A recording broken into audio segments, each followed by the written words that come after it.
How's it going, everybody? It has been a long time coming. Happy New Year, everyone! For those who are here, I guess seeing me and us for the first time since before Christmas. Hey, how's it going, everybody? It's been a little while since we've been playing, but we are back. We are back with some fellowship phases, some Yule phases. For our party of wonderful adventurers. And this week we are kicking it off with Theodric's Yule phase. If you have not seen the adventures up until this point in Adventures in Middle-earth, check out our YouTube. There is 40, this is now episode 42, so there's 41 episodes of wonderful goodness to be able to go and absorb and really dive in deep to these characters and to just the nitty-gritty of who they are. And so today is going to be a focus on Theodric and what he hopes to accomplish during this Yule phase. But without further ado, let's go ahead and introduce the man of the hour, starting with Theodric. Hey everybody, I'm that Tubby Australian. If you're an old hand at the channel, you've probably seen me around in chat and probably seen me in the other 41 episodes of this wonderful, wonderful stream. Um, I play Theodric Grimborn, our young Slayer of Rohan. He is 18, he is wide eyed and I guess not as naive as he used to be. He's seen some stuff over the last 40 episodes. And he's still looking for answers to deal with his blood rage, to deal with that kind of bloodlust that takes over him sometimes. He's gotten a lot of good advice from a lot of wise different people, but he still thinks that the best way to figure it out and sort it out is to track it down to its source. And yeah, that's Absolutely. that's Theodric. And we won't introduce the other characters today because this is just a simple focus on Theodric himself. I personally am very excited for this Yule phase. It has been since session zeros since we've had personal one-shots with all these characters. And so these are really good sessions for character story progression, personal growth, and most importantly, you could be the star of the stage and get accomplished what you want to get accomplished. So thank you so much for joining me here. I am Kyle. I am the lore master. I am obviously, for those who have been around the channel for quite a bit, I am one of the streamers here. I also do some fate weaving, DMing, and stuff on the channel as well, and also play games. But yeah, you'll see Fantasy Forged in chat probably today. It's not me typing. It's actual Forged. He'll be probably stopping by, but it's like 3 a.m., so he's dead to the world. So, with that being the case, though, let's go ahead and jump into a little bit of recap so we can kind of recollect ourselves to what is happening up until this point. It's been a break for all of us, so a little bit of a refresher is good. So Theodric, as we had mentioned, he is a young rider from Rohan, and he went off on a journey in order to get answers to these terrible dreams that he was having, and particularly this kind of like this dream that he repeatedly had about an orc and his death. And so, going to Dale for the Gathering of the Five Armies, a celebration 5 years after the fall of Smaug, he went to go find someone wise, and with that, he met the current company that he is in today. And they have been on many adventures together, from helping orphan children in Dale, all the way to escorting a caravan all the way through Mirkwood, fighting giant spiders, and also trying to escape the clutches of some wayward elves. Making their way all the way down to Roskabel and the Fulkmoot, and figuring out, getting into some woodman politics, and also starting to realize that he's begun to show signs of this blood rage and this blood fury. And he's been wanting to seek answers to that, because, go figure, that's a little bit concerning. And so he's trying to find answers to that, and he spoke with Radagast in Dale, who kind of pointed him in the direction towards Heartfast, who is the Lord of Mountain Hall, one of the Woodman communities, and he was able to speak to him at the Fulkmoot, and he gave him some advice about perhaps how he deals with his own genetically basically ingrained bloodlust that Hardfast has as well. He gave him a little bit of advice, but never really pointed him in a direction of where he could further figure that out, what's going on. And so after the full Kamut and everything happened, they went on another adventure to go find Dindy Brandybuck, who is a hobbit of the Shire, who is one of the patrons of the Easterly Inn, which is currently where they are. But they went off on a grand adventure, up fighting goblins and wargs and ghosts and traveling back in time, seemingly, and also fighting a giant, basically onslaught of goblins and orcs on a hill as they tried to protect the caravan of Dindy Brandybuck, who unfortunately was taken down into the goblin tunnels at the end of the combat. They pursued him, and they eventually found him, and one thing led to another, and they were able to rescue him while causing a little bit of strife and turmoil against the goblin community, and a little bit of some rebellion rose up between the orcs and the goblins that were down there, which gave them the perfect cover to be able to escape. And with that being the case, they fled from those goblin tunnels, nearly getting lost in those goblin tunnels, but they found the bright light of day resting at the spot where Bilbo and company had been pursued by the wargs coming out of the basically coming out of Goblin Town. And from there, they made their way swiftly to the Old Ford, and from there, all the way up to the Easterly Inn, where they delivered a Dindy Brandybuck safe and sound, which we had Valineth, who was one of the elves of one of the companions of the party, went ahead and guided the rest of the caravan, including Igwar, the unfortunately perished Andy, and then also Tom and Bill. And so they all made their way back, and there was a great celebration. A little bit of sorrow for Andy, but there was a great celebration that Dindy Brandybuck had returned. But before we do anything, there was a lot that happened, and because of that, he leveled up. And so we're going to go ahead and roll for his new hit points. I think this is the first time we're doing it officially on stream to see what's happening. So the way that we're doing it in this D&D 5 edition, 5e game is we are rolling every time we level up. And so it's for him, it's a D12 plus his Constitution modifier, which I believe is a 2. And so right now I believe Theodric is at 23 hit points. So if you want to go ahead and roll that, we will see what you end up getting. Okie dokie. Before we go forward, this is a good opportunity as well. If anybody has any inspiration or anything to give, he can use it on this roll. So that would be wonderful. If anyone wants to give. Before we go too much further, apparently our mics might be a little bit quiet. Oh no. Okay. That's good to know. I've turned mine up to maximum on my end. Mine is maximum on my end too. How are we doing? It's fixed? Yes. Thanks, FX. Appreciate it. Okay. D12. Let's have a looky look. Something good. 11! So go ahead and add 13 points. People. So go ahead and add 13 points to your current hit point maximum, which I believe will bring you to 36 hit points. That's really good. Like, for those who don't know, he's been rolling real bad. How do I do that again? So if you click on your hit points, it'll bring up like a override maximum hit points, and you can go ahead and type in the value, like the total value, so 36, and it'll override your maximum hit points. 36. Oh, that's beautiful. Wow. Theodric's a lot thicker now. That's good. I can tank more stuff. With your 17 armor class too. That's. Yep. Who knows? Another good roll like that, and I might have more HP than Feanor. There you go. We'll see what Feanor gets in his fellowship phase. Watch him get a 12, and the +2. Yeah, really.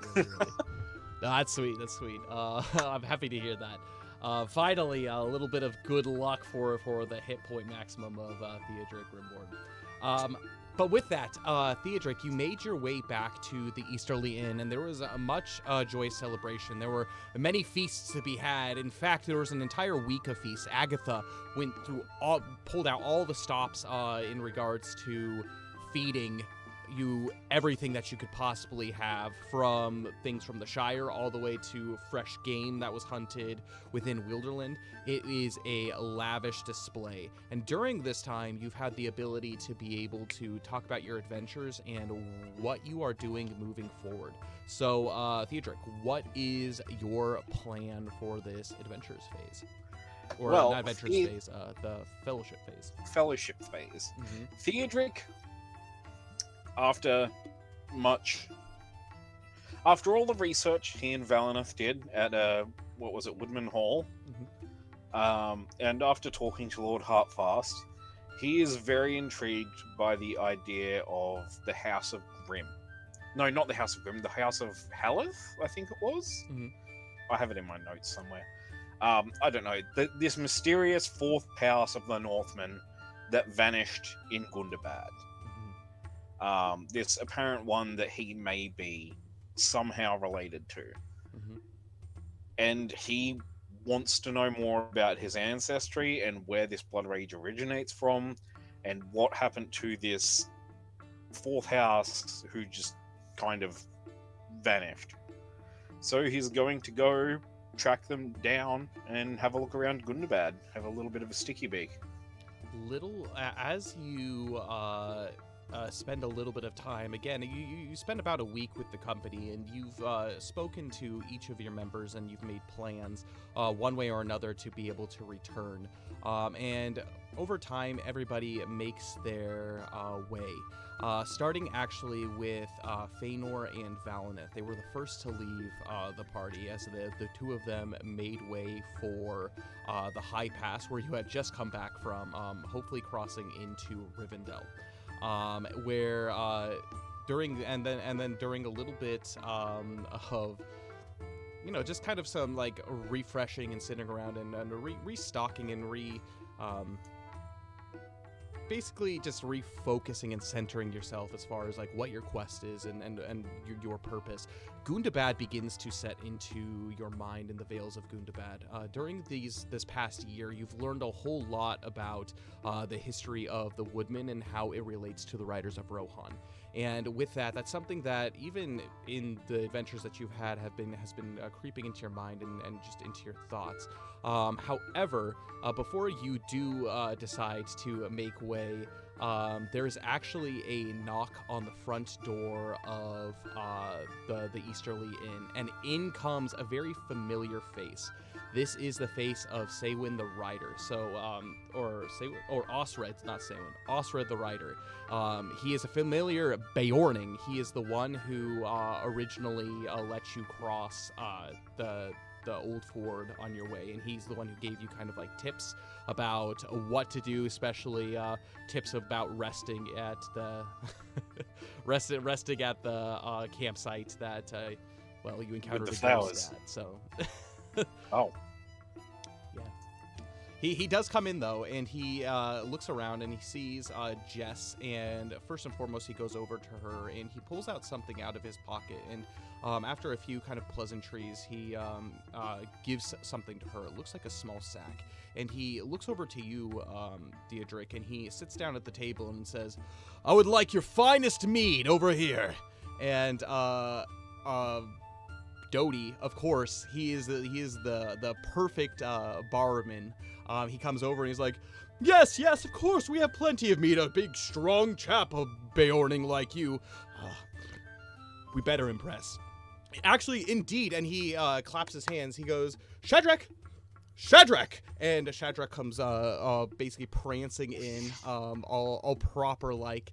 It says, Shadrach over here, he was amazing. Just the other day, he came back with an entire beehive in his mouth. I have no idea where he came that from. We don't deal with bees here at the Easterly Inn, but it's made some really good honey. So we've been able to distill that, and it's been about a month. We could enjoy it. What would you like, Theodric? Well, I'll not say no to some honeyed meads, so I'll have one as well.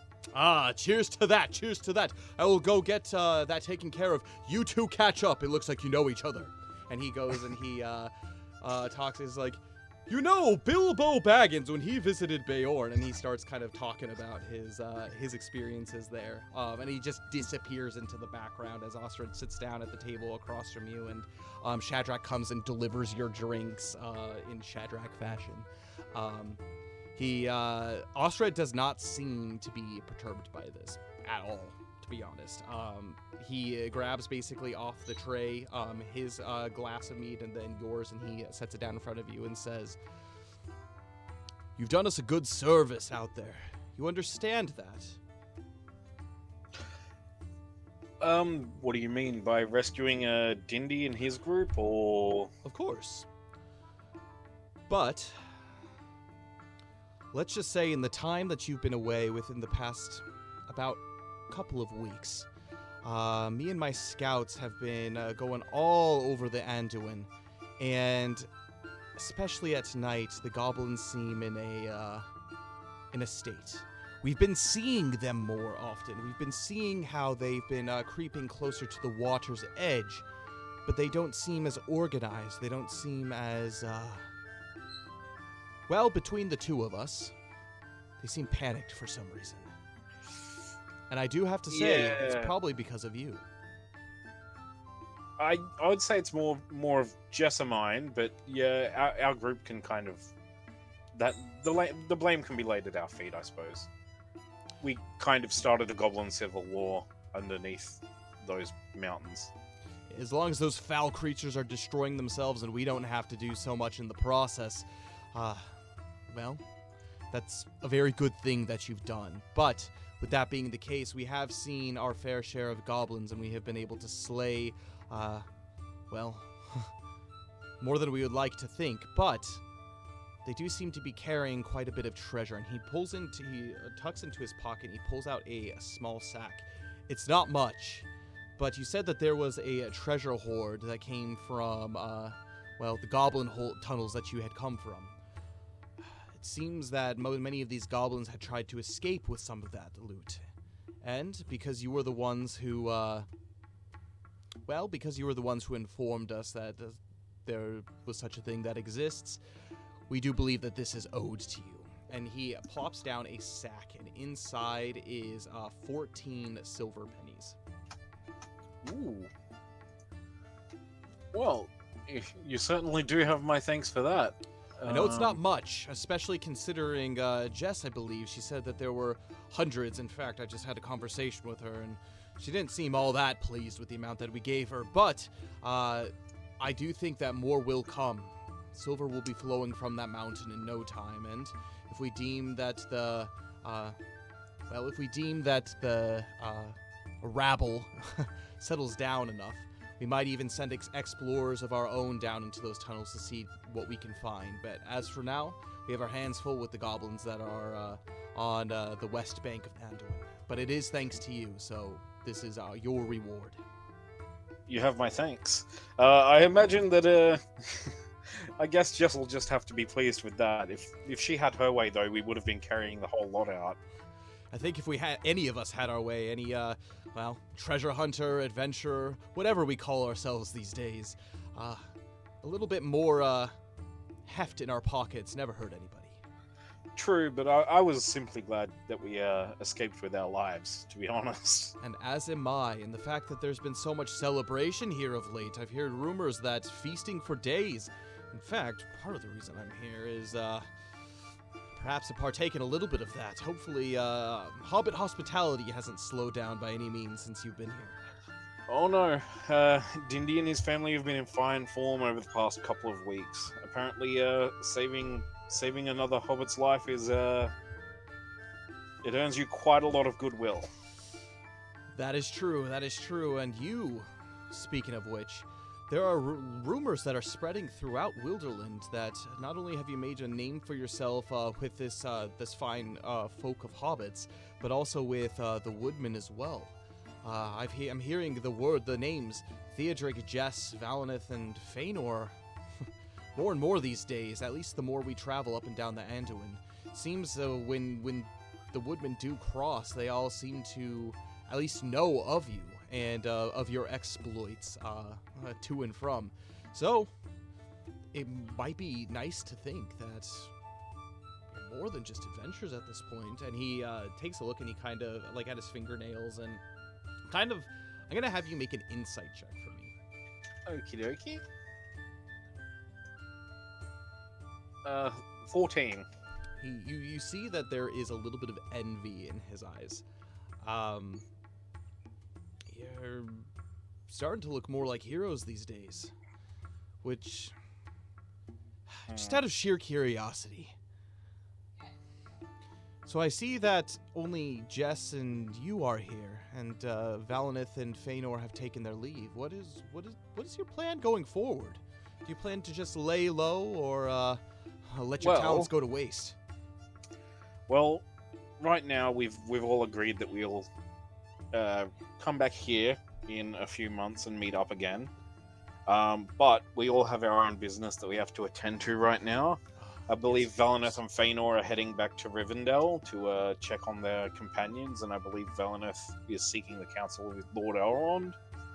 I'm not quite sure what Jessamine's planning. Probably mischief of some kind. As for myself, well, I feel like I am starting to rust a little bit, sitting here with nothing to do but eat and drink. So I think I'm going to get off my hindquarters sometime soon, probably tomorrow or the day after.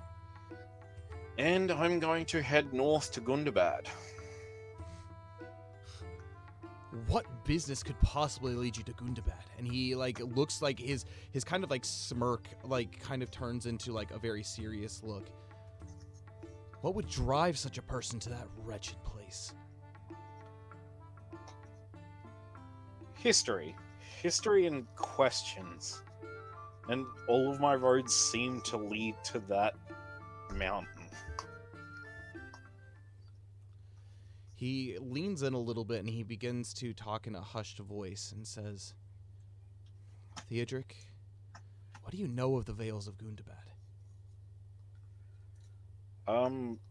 Not much, to be honest. I know it's a forsaken, desolate wasteland that, Can I make a history check? Just to... Yeah, go ahead.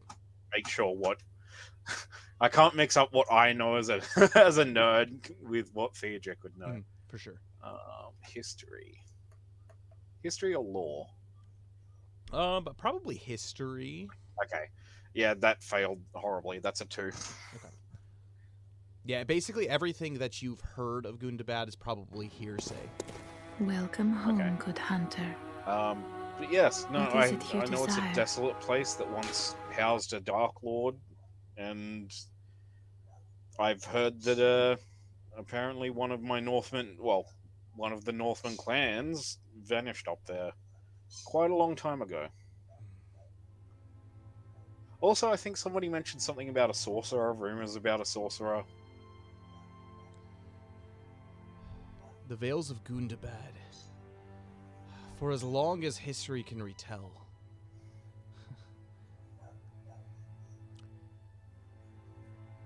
It was once a place of renown. A place of horse lords, much like yourself. But there was a darkness that settled upon there, not just in recent years, but hundreds of years ago. He kind of stares downward and then back up to you and says, "What do you know about the kingdom of Angmar?"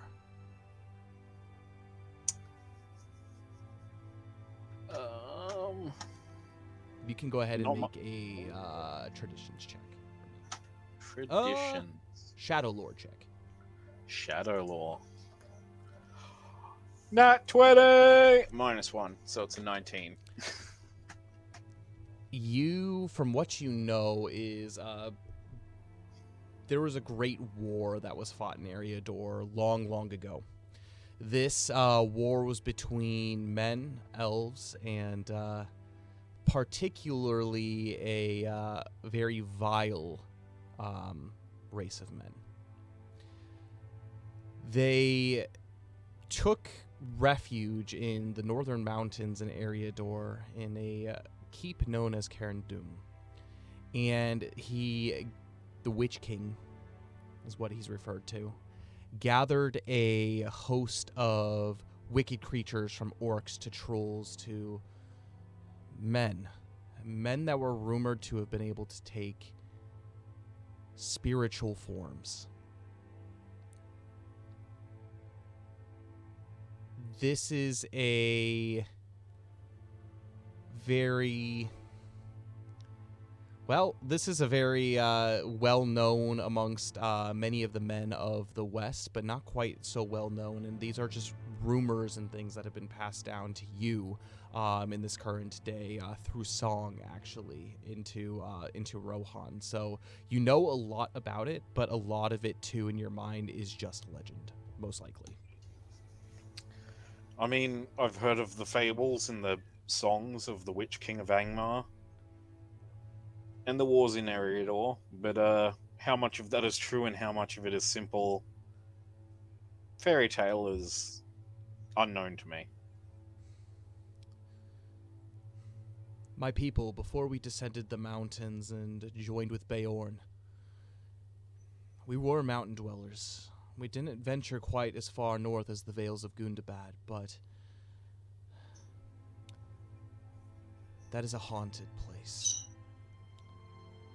I don't know what you seek there, what history you hope to uncover. But they say it's haunted.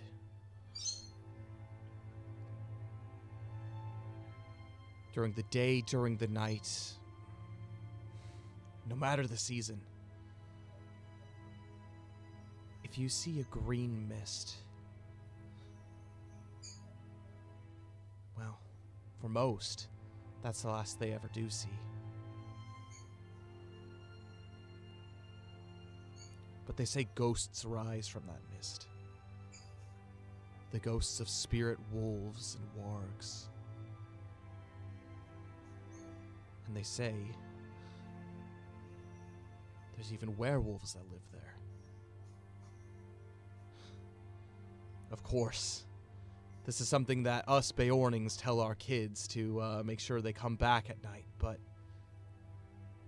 there's part of me that believes this to be true. Well, there are stranger things in this world than either of us could ever hope to imagine, so why not werewolves as well?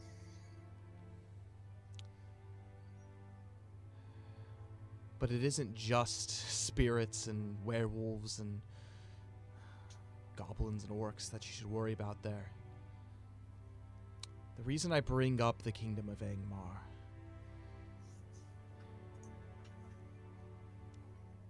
is those who saw defeat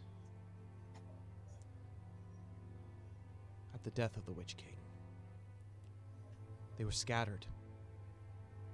His followers, while they stayed in Rudar, also made their way across the Misty Mountains, escaping any retribution that they would face from following the Witch King's orders. You mentioned that there is a lost kingdom up north. I don't know much about history, but there are men who dwell in those... Well, there are men who dwell in the Vales. The ones I'm familiar with, the ones my people are familiar with, are the river folk. Have you ever been further north? Have you ever been to the Vales of Gundabad? No. No, not at all. During the summer seasons and the late spring, they get torrential rains. Flood waters come down from the Grey Mountains and from the Misty Mountains, and they all converge up there. In the summer and spring, it's nothing more than swampland. But it is quite handy for those who live their lives on the water. The river folk, if you do go to seek answers, these would be the friendliest that I would find. I don't know if they have any relation to who you are looking for, or what you are looking for, but they perhaps could serve you in some way. What answers are you trying to find, Theodric? That I know I keep coming back to this question, but I want you to understand how dangerous of a task this is, especially if you plan on going at it alone.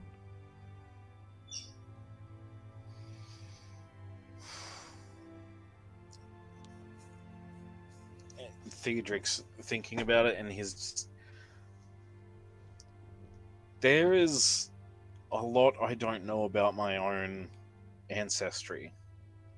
Who I am, where my ancestors came from, and why do I feel the things that I feel?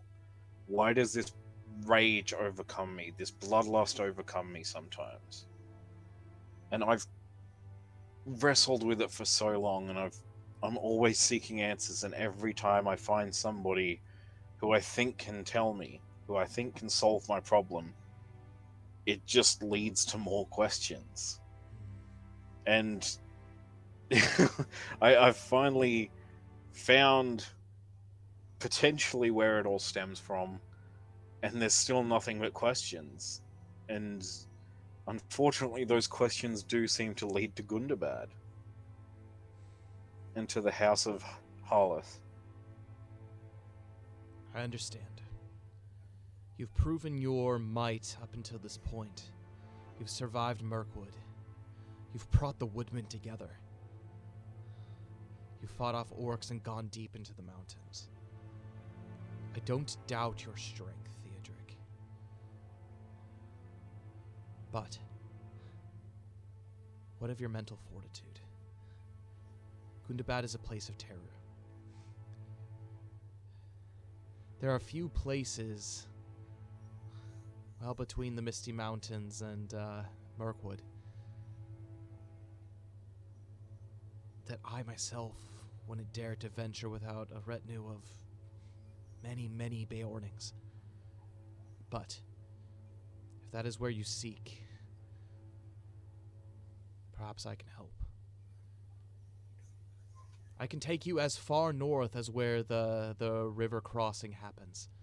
And so if you look on this map, currently where you guys are right now, can you guys see my broadcast? Okay, cool, you can see my broadcast mouse.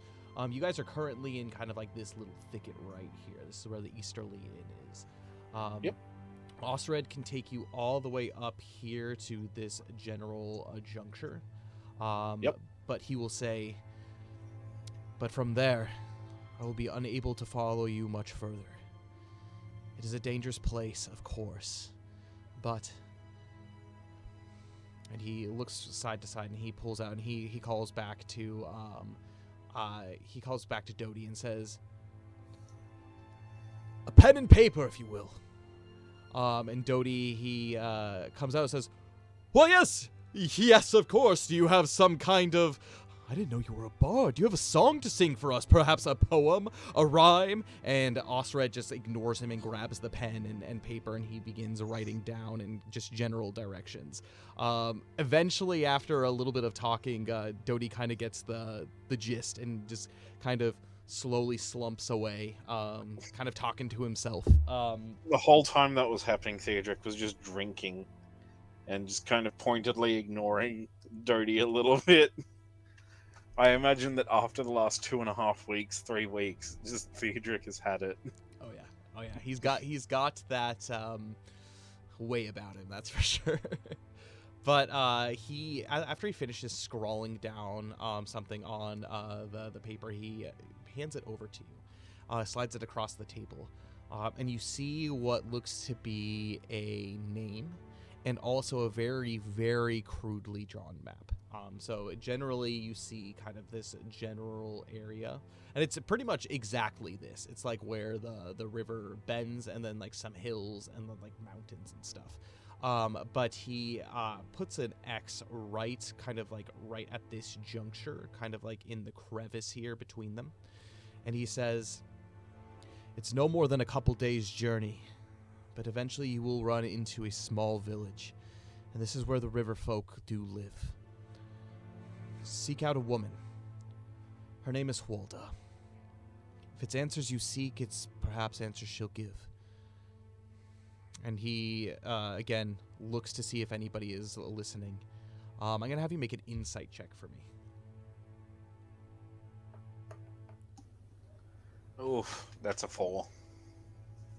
Used up all my luck on the hit dice. True. That's okay. That's a very permanent thing to be able to use your luck for.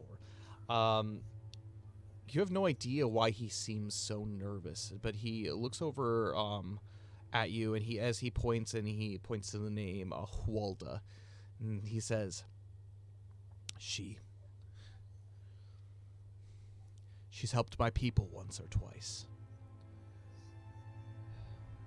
Some call her a healer. Some call her a witch. She turned me into a newt once. Sorry. Looks like you got rid of that tail in no time. I got better. But some call her a witch. She is not friendly per se, but she's reasonable. If you go to her, you offer something worth her time, I believe she will give you the answers that you seek.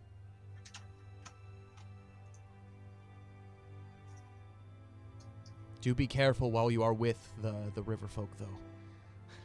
If they see a foreigner from down south, they will not hesitate to gouge you for every silver penny that is in your coin purse. Oh, charming. Indeed. They are traders, and we do quite a bit of trading as Beornings. And the woodmen down south, they also have their dealings with them. Again, they're not unreasonable, but they're not particularly hospitable. Let's just say living in an inhospitable place perhaps breeds inhospitality. But she has a way about her. She's told me things about myself. She's told me things about my son that I cannot explain, but they are to be true. She might have answers for you. Okay. Well, at least now I have a goal. I have direction. This And is you have a good. guide. At least Yes. as far north as I can take you. And I appreciate that. What say we leave in the morning then? Well, that'll give me a great opportunity to be able to enjoy hobbit hospitality. And he suddenly kind of snaps out of his seriousness, and he nods to Dindy or Dodie, and Dodie kind of looks at him and sees the smile on Osfred's face, and he starts smiling and just like in return. Now, what time is it? And he kind of like looks outside at the sun. Oh, it's past noon. I've missed lunch. I've got a bear full of, well, let's just say my stomach hurts so much, it's unbearable. Theodric smirks and says, might I suggest you try the venison? Mirkwood venison. Haven't had that in, a few months. That sounds great. Dodie, the venison. And with that, you spend the rest of your day getting ready to prepare. Theodric, what are you doing to prepare for this trek up to the Vales of Gundabad? Theodric is obviously he's rechecking all of his gear. Just seeing what's what. Would Dodie and Dindy and would they have rations and stuff with them that they could sell? In fact, Agatha is going to go ahead and give you 6 rations for free. Aw, that was nice of her. She, as you prepare to leave in the morning, she has kind of almost like this, it looks like kind of like a picnic basket laid out, kind of like a little like tied up sack in a cloth, or food in a cloth, and she hands it to you and says, "Now, dear, please do be safe. I know this is called Wilderland for a reason, and I don't know where you intend to go, but do know that you always have home here. Consider the Easterly Inn a safe refuge for you on your journeys through the wilderness. And, perhaps you can celebrate, another victory, another triumph here with us, again soon, another time. I thank you so much for your hospitality, Miss Agatha, and I certainly do hope to return here quite soon. Of course. Hopefully this trip won't take me too long. Wonderful. And hopefully by then, the rest of your companions have made their way back and we can have more partying. I've quite grown fond of cooking for large groups. It's been, well, I always get complimented on my food, but it sounds a little bit better when it comes from someone who's not my husband. Yes, well, I don't think anyone has any complaints about your cooking. Well, do come back. I am so excited to feed you. Thank you. And with that, you begin to saddle up Baradorok and get ready to depart. Osred, it is very early in the morning. Probably you're pushing 5, 6 a.m. And it's a little bit chilly. At this point, it's probably late September, getting into early October. And Osred, he comes out of the stables before you make your way to Baradorok, and he has a large... little more slender than Baradorok. It's not quite warhorse-like, but very, very good riding horse. And he, it's like this like gray kind of like mane and like body texture with like some white kind of patches on it. It's a majestic horse and it's very well taken care of. And he says, looks like you're an early riser. I was thinking we were, going to have to wait a little extra. I personally like to hit the road at dawn, at daybreak, but looks like you are like-minded, perhaps. Yes, well, usually I do have to wait a little while. It's hard to get Feanor or Jessamine up before 7, 8 o'clock. But The no. life of companionship. Yes. Indeed.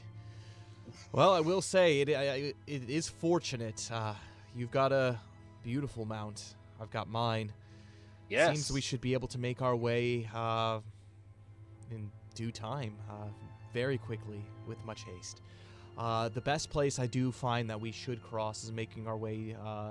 We don't have to find our way all the way down to the old ford. A little bit north of up the Anduin, if we travel about a day, there's a shallow crossing. How does Baradorok do with water? Depending on how shallow it is, he should be fine. Okay. He is a fine war horse.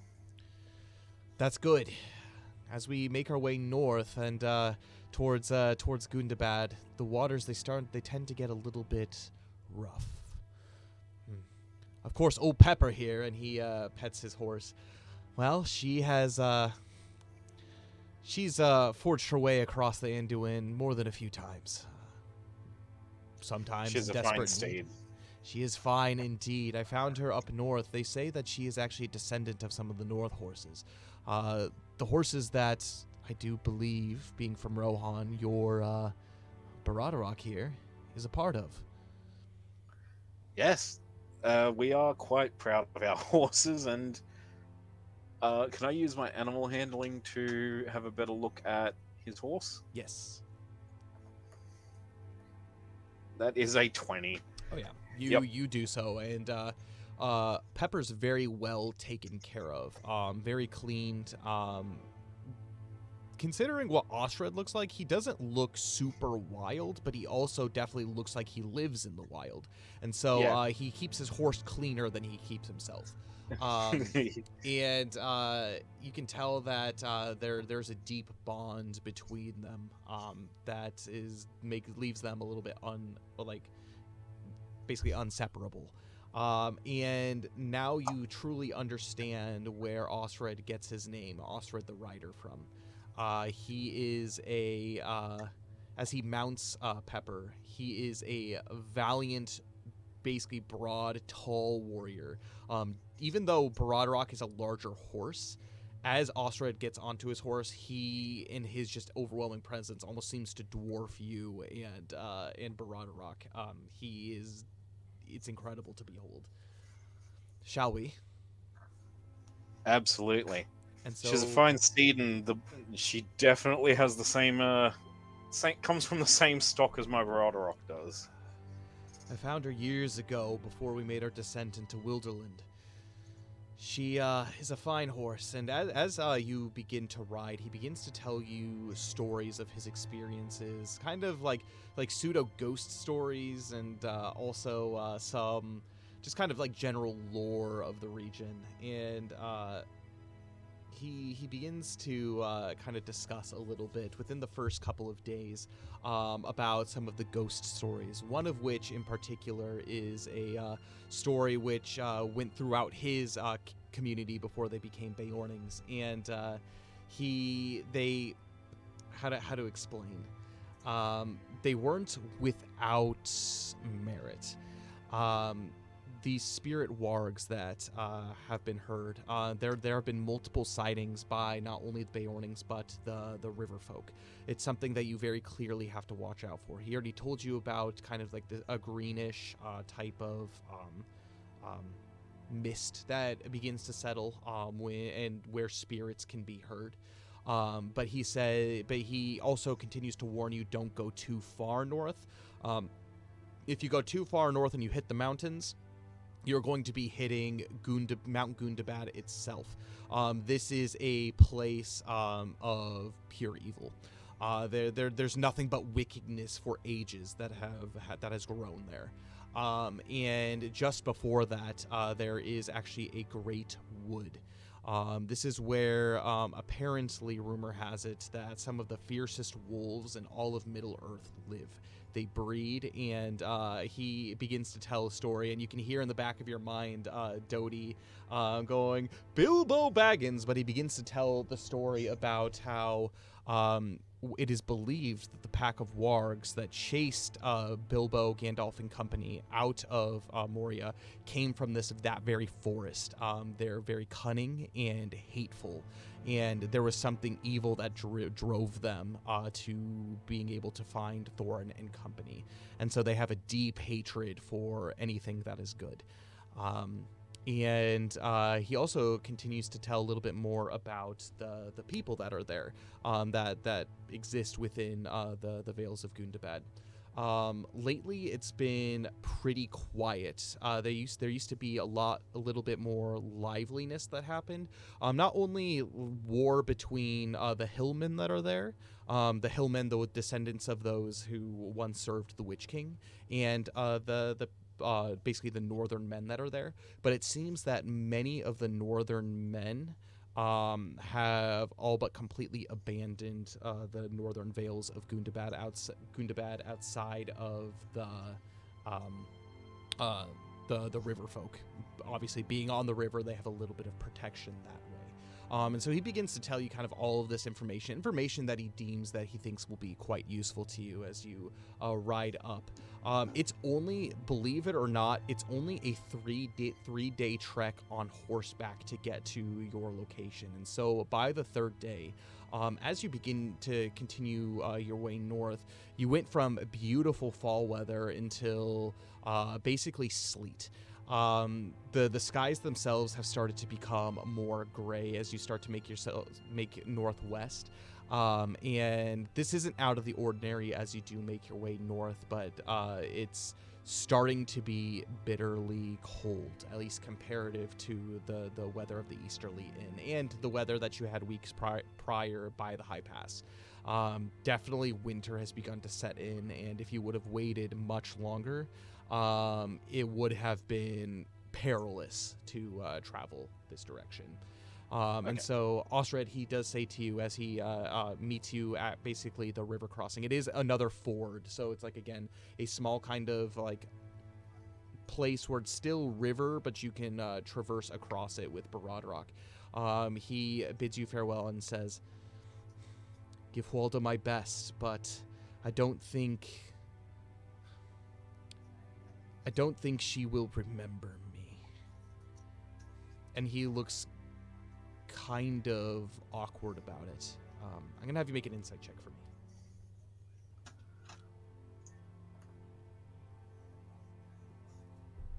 2.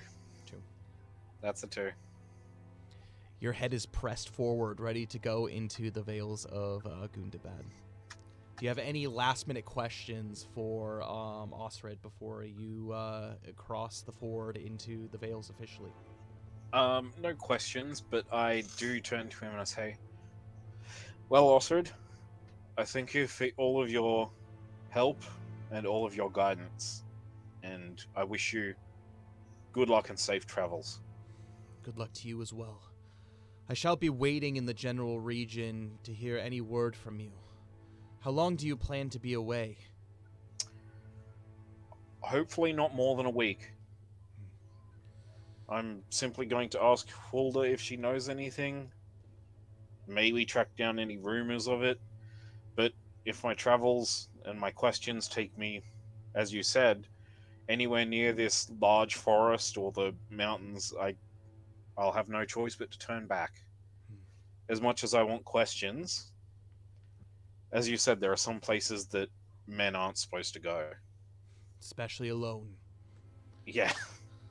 Even with Rock, I don't think I'm really willing to go that far. Fortunately for you, many of the creatures that dwell within the Vales of Gundabad, while they might be hateful and spiteful, they know weak prey when they see it. You do not seem yourself as weak prey. Be strong. Rely on Rock. You will make it through. You will see it through to the end of this, I'm sure of it. Thank you, Osred.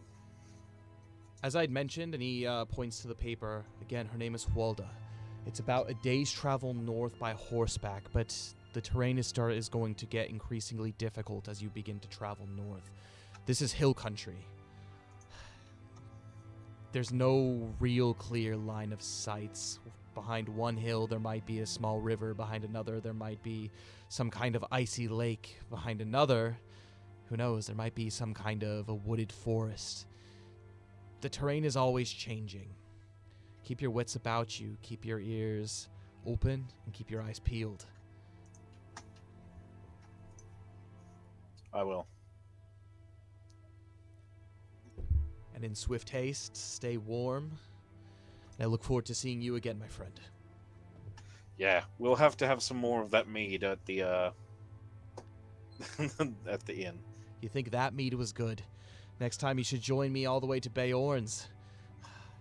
Beorn honey is not like anything you've ever tried. I'll treat you. If you are to survive, that is. I'll be fine. And I with like the that, confidence. Theodric is going to start going. Perfect.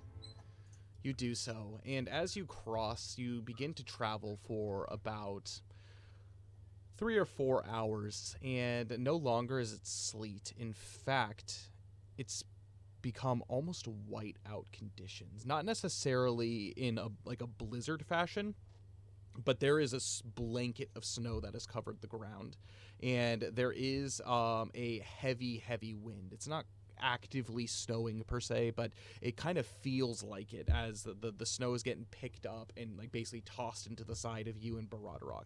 This is not a easy trek by any extent of the imagination. Okay. I'm going to have you make a survival check for me. Okie dokie. I do have my winter clothing on. I don't Perfect. think that affects anything, but It does. I do And have so if you weren't prepared and you didn't have winter clothing, basically every 24 hours you spend here, I would have you make a constitution saving throw, and then you would start to gain points of weariness from hypothermia. So that actually helps you to not get that. So, Okay, so you said survival? Yep, survival check for me. 6. 6. Not one. It not a is good roll. impossible to follow any kind of tracks throughout this. You think that you are walking straight or in the general direction, but there's no way of knowing. As he had mentioned, this is hill country, and as you go up one hill and down another, everything looks rugged and bumpy. Very much not the same. It's not the same kind of hills that you would see down in Rohan, where they're long and sprawling and almost kind of like plain-like. This is very much foothills before reaching into the mountains. But you are going and you continue to trek as best as you can in the general direction. But as you begin to reach probably about 8 hours and the sun itself is beginning to start to set, you can see it kind of in the gray sky begin to fall behind the misty mountains. The temperature begins to drop and become bitterly cold. You can either plan to set camp for the night, or you can try to press forward a few hours. Theodric is going to look around for any place that looks like it would make a decent camp, and he's gonna set up a makeshift camp. Make a nature or perception check.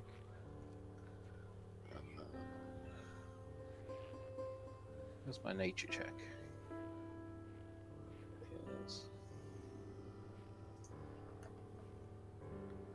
12. 12. You do find some place. There's actually, it's not quite a forest, but there's a small patch of trees that kind of are lined up right alongside one of these large hills. You're able to gather what blankets you have to be able to kind of make a blockade from the wind that is sweeping in from the west. And you're able in that area with the trees to be able to forage enough wood to be able to start a small fire if you wish to do so. Yeah, I'm gonna not only start the fire, I'm actually thinking I might. This is gonna sound a bit. I might use Baradorok as a blockade, as in I'm gonna have him lay down, and then I'm gonna cover him in the blankets and stuff, and just kind of snuggle up with him for the night. Perfect. And with that, you begin to drift to sleep as the incessant wind begins to bite at your ears, and it's at times like this that you wish, oh man, your hormones would just kick in and you would grow a thick, sweet beard. Your baby face is not meant for this. But Theodric right now is just thinking of the sweet beard that his dwarf friends back in Dale had, and his just envy. They had some super sweet beards. Absolutely. They were pleated and everything. Oh my goodness. But with that being the case, you do fall asleep for the night. While you sleep, I'm going to have you make a intelligence saving throw. Oh no. Oh, that's actually not bad. 14. You wake up a few times during the night as your ears are perked and you are alert. You can hear the sound of what you can swear is snow, like the sound of like footsteps in the snow. But it's off in basically a direction, and with the wind howling, it's impossible to be able to tell. But as you wake up to stoke your fire a little bit, you look around and you do get a safe night of sleep. You wake up in the morning and it is much the same. In fact, it is no longer a light gray, but it's started to become a dark gray in the sky. Not necessarily, actually, I'm going to have you make a nature check for me. Okie dokie. That is a 4, unfortunately. It teetered on 18 for quite a while, and then it... Such is life. That's what happens. Yeah, no, it's the best way to explain it. It's darker and menacing, but no precipitation has fallen from it yet. You're unable to discern whether it is a cloud of snow or rain or anything like that. But chances are the quicker you can find another roof over your head, the better. Okay. Can I? Is there any way of me looking at my map to figure out where I am or if I'm in the right spot? Absolutely. Make an investigation check for me. Investigation. 17. 17. You, from your general understanding, you've done a pretty good job tracking yourself thus far. You did get a little bit lost there, but if the slow pace that you are going with Barad Rock, you probably found yourself around here-ish, meaning you probably are going to try to want to make your way due east. Fortunately, you do have the mountains that are around you, the Misty Mountains, to be able to tell your kind of sense of direction. Because it is not currently raining or snowing or anything like that, you do have some visibility of the mountains. So you due east is probably your best bet as far as directions go. Okay, well, I pack up my camp and my blankets and everything, and I mount up on Barada Rock, and facing east and orienting myself right, I kick Barada Rock into a trot. Like, not fast enough that he can't react to anything, but more than just a normal walking pace. Yeah, absolutely. You continue on. Okay, so my question to you is, how are you making your way through this environment? Are you kind of going down in the valleys between the hills? Are you like going up and over hills? What's your plan of action here? There's still snow on the ground, yeah? There is, yeah. And it's probably a solid, like, 3 to 4 inches deep. Definitely going between the little mountains and valleys. Perfect. Like, having Baradok try to go uphill in the snow, not great. Yeah, it's rough. And especially going downhill. Is probably bad as well, yeah. Yeah, so absolutely. Just trying to avoid inclines and declines as best I can.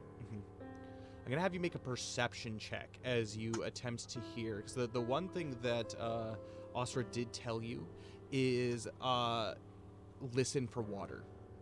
I'm going to have you make a perception check to see if you do hear water. That is a 7.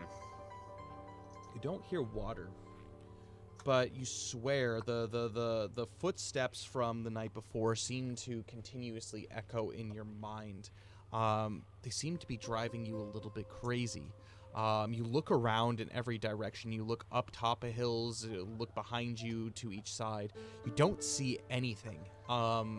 Nothing that would like even be like white furred to like blend into the environment or anything like that. But I'm gonna have you make a wisdom saving throw for me. Okay. That's 21. A natural 20 plus 1. You're able to shake it off. You repeat in your mind, it's just ghost stories. It's just ghost stories. And you continue onward for about another 6 hours. You stop every now and then to kind of warm your hands up and to brush basically the snow off of the hooves and clean out the hooves of Barad Rock, as it is starting to get pretty icy and biting. With this constant wind, it's become pretty tough. But you're able to continue to pursue forward to a decent degree. I'm gonna have you make another perception check. 15. It's probably getting to be about 1 to 2 in the afternoon, and you stumble across the hills themselves have become like less tall and frequent, and they become a little bit more spaced out, and they're more dome-like. They're really like small hills, kind of like mounds. That's probably a better way to explain it. But the one thing that does strike you as odd about these mounds is there's snow everywhere that you can see, but on the top of these mounds you can actually see just dirt, gray dirt, almost like any snow that has like fallen there. It's not actively snowing, but any snow that has fallen there is either blown off the top of it or has melted for some reason. I'm gonna investigate that because I don't know, seems suspicious, and also Jessamine's told me all about hobbit holes. So the idea of somebody making a home out of like underneath a mountain or a hill it's not beyond the realm of possibility to Theodric. Absolutely, 100%. You make your way over to one of these hills, and it's a lightly wooded area, and so there's a decent amount of places to be able to like hide, and so that would actually be a relatively valid argument for that. This would be a good place if there was some kind of hidden village somewhere. For sure, this would be a good place for that. But you make your way up on top of one of these hills, and you see that stretched in kind of like a almost like circle, kind of similar to what you saw back at with like the flowers that grew up. You see that there's like these stones. The stones themselves have snow on them, but the middle inside the stones do not, and it's almost kind of like this like ashy gray dirt. I'm going to have you make a traditions check for me. 6. 6. This doesn't seem natural. This looks to be man-made to some degree, meaning chances are you are somewhere close to where people are. Perhaps you're going in the right direction, but it's kind of difficult to tell. There's no way of knowing. Okay, Theodric is going to dismount, and he's not going to walk straight into the center of this thing, but he's going to, like, kind of, like, try and suss it out a little bit, For you sure. know? For sure. Make an investigation check for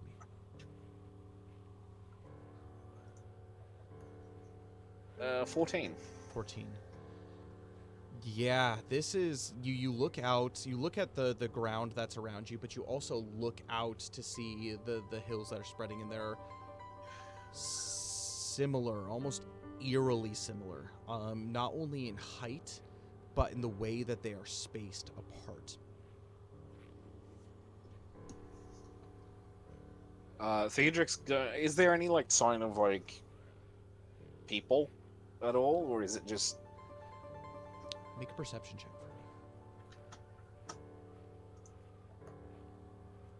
me. 9. From the top of the hill, it would be pretty easy to see a person. As you look around, you don't see any people. However, you look off into the distance, and you can see something in kind of a very familiar, moving in a very familiar kind of jaunt. You see that it is furry, probably about 600 to about 1,000 feet away, so pretty far off in the distance. These look like wolves, but they don't move like wolves.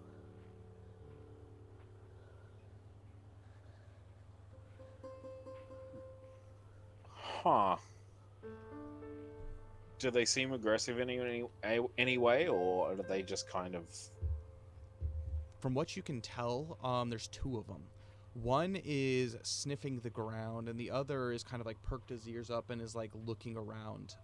But they don't seem to have noticed you. Okay.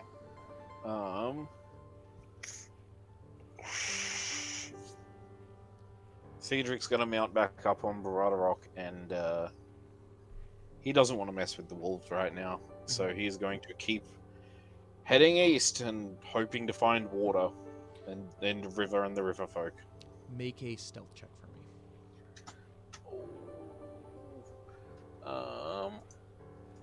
If I'm on horseback, would my shield be equipped? I'm gonna say No. probably not, Yeah, definitely not. because I'm not expecting combat. So, damn it, that's still only a 6. Okay. Oh, it's not at disadvantage, so I'll take what I can get. Yeah, for sure. You continue to walk, and all of a sudden you can see that Baradorok, his like eyes seem to be like darting back and forth as if he is seeing something. I'm gonna have you take a moment and make either a survival check for me or a perception check. 17. The hounds have clearly started to circle you and flank you. But again, there's something that's off about these dogs. They are acting like they are far enough out of your line of sight that you don't see them. But they act and hunt, or if they're hunting you, as if they're guiding you somewhere. Okay. Almost kind of like shepherd dogs.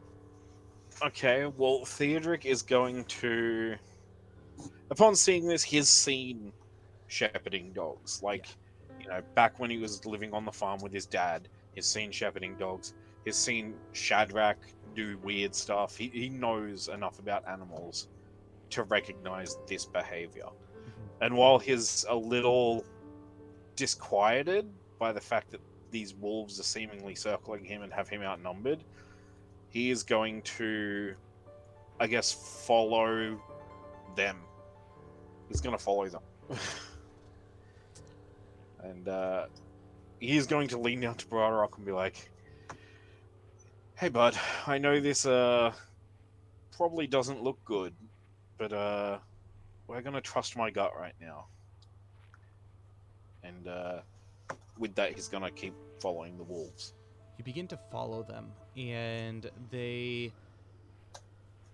continue kind of at their current pace, and eventually they do come around from both sides and do join up together right in front of you. And at this point, you're probably only about 150, 200 feet away. And they turn around, and both of them, like, look directly at you and Broderick, and they bark, "Roo, roo!" And then with a long howl, they like kind of like hunch down and then playfully spin and run back out of the view of the hill. Like, so they're like on top of the hill, you're at the bottom. They run on the back side of the hill. Okay. I'm going to dismount Broderick, make sure my sword's at my hip, and just like kind of tell Broderick, stay, and I'm going to walk up to the top of the hill. Make a survival or perception check for me. 9. 9. You make your way up to the top of this hill, and again, it's very similar. Stones are in a circle around the top of kind of like this flattened top hill, and you're standing in the middle of this gray ground. And you can see just down on the other side what look to be the tips of spears. However, you listen and you hear like whispering and chatting. They don't seem particularly aggressive, but you hear very audibly, kind of a loud whisper, a man, he goes, "Oi, what is it that you found? Curious."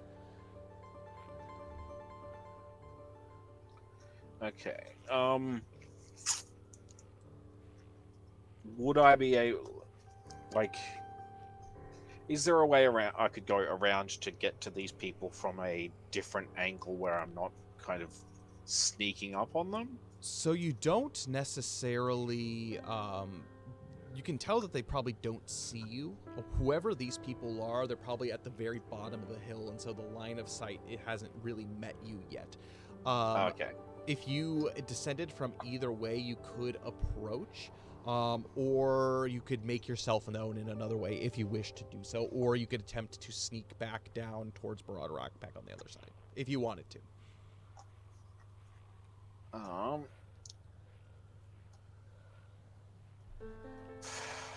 Okay. I'm gonna sneak back down to Broderick. Okay. Grab my great shield, Okay. and then approach them with it. Nothing drawn, but just for safety's sake, in case it does turn into a fight. From the top of the hill or around the side? From around the side, so that they can see me. And as I approach, I'm going to make myself known. Perfect. As you approach and you come around the side of the hill, are you bringing Broderick with you, or is it just you? I'll bring Broderick with me just in case. Okay. You make your way around the side of the hill, and you see immediately a group of individuals. This isn't just a small cohort of people. This is probably close to 20 to 25 people total. The vast majority of them are men. how are you going to introduce yourself? Okay. Just by having a quick perception check, do they look like? Oh, that perception check shit. That's 2. But like, do they look bad? Like that sounds like. From just the first appearance, from what you're able to see, they by just the general stature and the way that they're holding, they have spears in hand, and some of them have spears and shields. There are a few of them that have what look to be like metal, like war helmets, but it's not a uniform thing. Okay. But the armor that they all are wearing is mostly like hide armor. In fact, actually, it looks like warg hides. They're Okay. wearing. But is the general vibe like bandit or like town militia? What is a good way of saying this without? They seem like wild people, like tribal people. Okay. Theodric is going to. He's leading Barada off by the bridle and not like riding him. He's going to say, well met, gentlemen. They all kind of stop and they immediately are made aware of your presence. A good group of them, probably about 6 of them, lay down spears in front of them, and the rest of them, you can actually see that there are a few women and children that are with them too. They're kind of like, and they begin to like kind of like fear and cower behind the ones with the spears. Theodric's gonna throw his hands up so they can see that while he is armed, he's not drawn anything. And I mean you all no harm. I'm just looking for directions, if I can be honest. I'm quite lost, and there's just nothing but snow. I'm gonna have you make a perception check. Damn it. That's 4. They seem to be holding their ground and they haven't moved. However, through the kind of crowd of people, there is one person in particular that steps forward. He's not particular. He doesn't stand out in any way from the rest of them, but he kind of has like one squinted eye and the other one like is like wide open, like looking at you. He's got like this very rugged facial hair, almost kind of patchy in places. And his hair is kind of tied up in basically like this like fashion to kind of keep it out of his eyes. And he looks like he knows his way around a spear, but he steps forward and he has a sword at his side and a spear in his left hand, and he says, "Why do you come here to the hills of Gundabad?" I'm searching for the river folk and a woman named Hulda. You hear that, everyone? He's searching for Hualda. Well, I will say you came mighty, mighty close. And the rest of them, like a couple of the men that are like to his side, like laugh as they no longer are pointing their spears at you, but they stand up firm and they stand up tall as they essentially begin. The guy that was talking to you begins approaching you. Not really cautiously at all, but he just kind of like walks up to you within 10 feet probably and stops and stands where he is, and he says, "Oh, you're pale folk. What is it, that blonde hair and clean complexion?" And he tilts his head from side to side. If my eye wasn't deceiving me, you are part of the Aothed, is that correct? Yes. No, your eyes don't fail you. I am indeed one of the men of Rohan. He kind of smirks a little bit and stands up, and he lifts his hand and he snaps his fingers, and immediately all of the men with spears begin to surround you in every way, and basically all around. Aothed, so you are here. After you show your face from hundreds of years of your people coming up and slaying our folk as we hid in these hills. And yet you stand here on the burial mounds of our ancestors. What right do you have to be here? Theodric looks kind of aghast and like just kind of like looks down at his feet as if he's actually like he's like, oh, like my apologies. I meant no disrespect. Um, as for everything else, I'm not here for any trouble. I just want to talk to Hulda, and then if you want, I'll leave. Ignorance is bliss. Clearly you know not what you stumble upon, but, let me enlighten you. This is my family. We are the Hillmen of Gundabad. And you are a slayer of men. Your ancestors rode up here, taking our homes, taking our women, children, killing us nearly into extinction. And you show your face, saying you look for someone who is, of my kin. Clearly you must have a very good reason to do so. Well, yes, a friend of mine, Osric, told me that, Hulda was a wise woman who could tell you, well, lots of things. Are you looking for a guide? That is what she's known for. Mostly answers, to be honest. But a guide wouldn't go amiss either.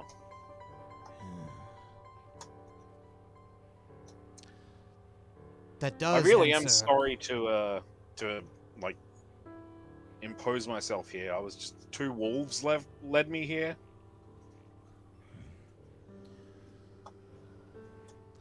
Those are my hounds. And he lets out like a big whistle, and actually directly behind you, where some of the guards or the hillmen have surrounded you, the two basically wolf dogs come out. These actually, upon closer investigation, they very much resemble the wolfhounds of the woodmen. But these have definitely been crossbred with wolves or wargs. They're much larger. They almost kind of have almost like a rabid look to their face, like just a thirst, like they're so hungry. And they just they're growling, and everybody, and immediately as these wolves come, all of the hillmen around, they start being able to, they start calling out in high-pitched wolf cries. Oh! Oh! You have stumbled upon the pack of Sinbul. You seek Hualda. But you are here and we found you. You trespass on the lands of my people. And I understand from the look of you, you did so unknowingly. I had mercy once. Sit. And he basically grabs like a stone, not one of the ones that are on the top of the mountains. He grabs like a big stone, and he picks it up and moves it over and plops it down. Sit.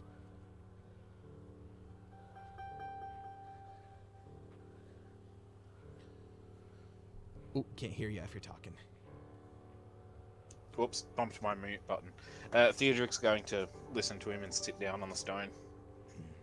He pulls up a stone for himself. Actually, there are two men, the biggest men of the group. They make their way over to and pick up this large kind of stone, and they set it down about 5 feet away from you. And he doesn't quite sit. In fact, he actually puts his hide boot up on, and he's kind of just leaning on his knee and looking at you, and just almost as if he's trying to discern everything about you, as if he's inciting the heck out of you. It's been a while since I've seen one of the pale folk up this far north. You seek answers.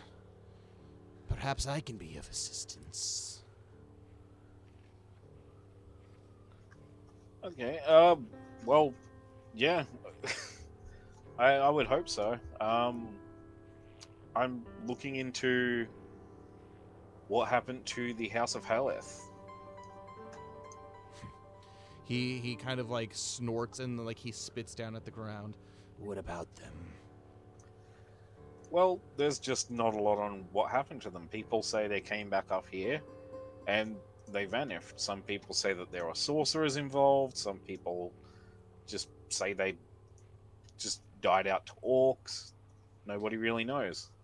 You hear a little bit of kind of like some snickering in the crowd around, and there's one guy who kind of almost like looks wolf-like in appearance. He has like this like deep black shaggy like shaggy hair, and it kind of blends in with like his warg pelts around, and he begins like kind of like basically laughing maniacally at you, and is like, and some say they filled our bellies. and he begins to like bare his teeth almost like a wolf trying to intimidate you.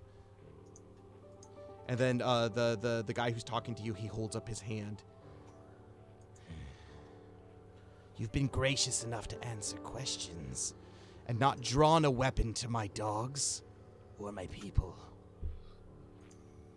He basically like takes his spear and shoves it in the ground. Let's talk. Okay. Do you know what you people did to my people? Well, not particularly, but you made it pretty clear earlier when you were talking about the, pillaging and murder and, woman kidnapping. Yes. And then one day, they all left. How strange. How odd. The horse lords seeking greener pastures. Since they've left, this has been a desolate place. The Vales of Gundabad have always been wild. But without the Aeothid, something dark has fallen here. They cursed us. They cursed us. They cursed these very lands, which they stole from us. And like you hear all of the people, like a few of the men around start like barking like dogs at you. And he says, Enough of that. Clearly you're not here to reclaim any land. Clearly you're not here to harm us in any way. But you are a warrior. It's clear. Young in years though you might be, you've survived the Vales. Who can say for how long? Tell me. Where do you come from? Myself, I come from, hang on, I'll put it in my notes. I come from the Eastfold of Rohan. But, I'm not sure if that's what you meant. From all of my hunting and trying to find answers, potentially I come from the House of Halath.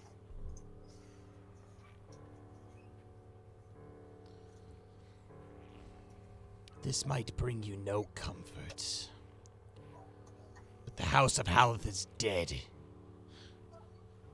there's some chuckling. Not by our hands.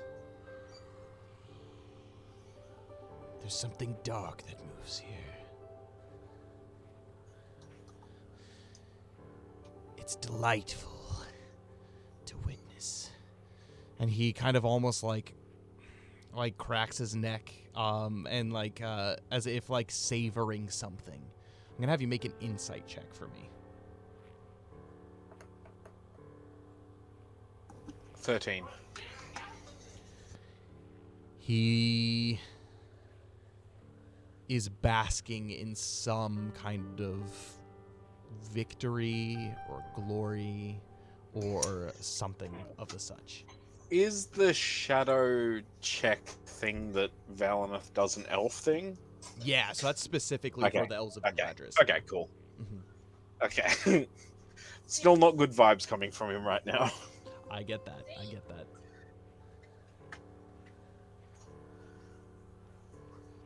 I'm gonna have you. I'm going to have you make a traditions check for me. 17. That being said, you've given me no reason not to trust you thus far. We are so used to individuals immediately resorting to violence, including that upon my own kin. But let me say, my patience has its limits.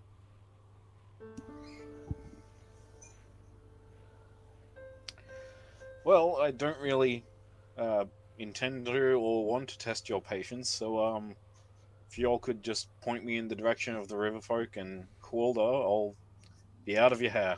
Everyone starts laughing. Oh, you're in our territory now. And he points to himself. It seems introductions are in order. My name is Sinbal. I'm chieftain of this pack. This is my family. We've survived for quite some time, many generations, here in the hills of Gundabad. But we grow small in number.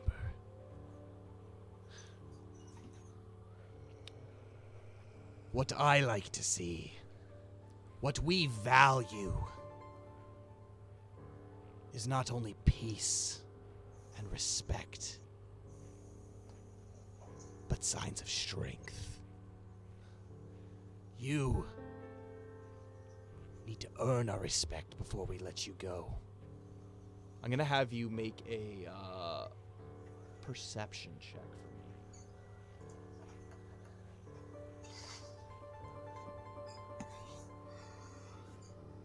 3. Again. It's always the perception checks. It's always the perception checks.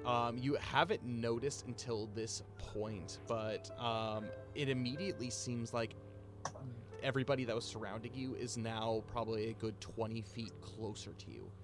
They are slowly making their way in. You have no idea where the women or the children are that were originally there. It's just a bunch of men with spears, not pointed at you, but spears in hand as they start they've begun to creep in, but you have no idea when this happened. And he says, We'll let you go. In fact, we mean to help you.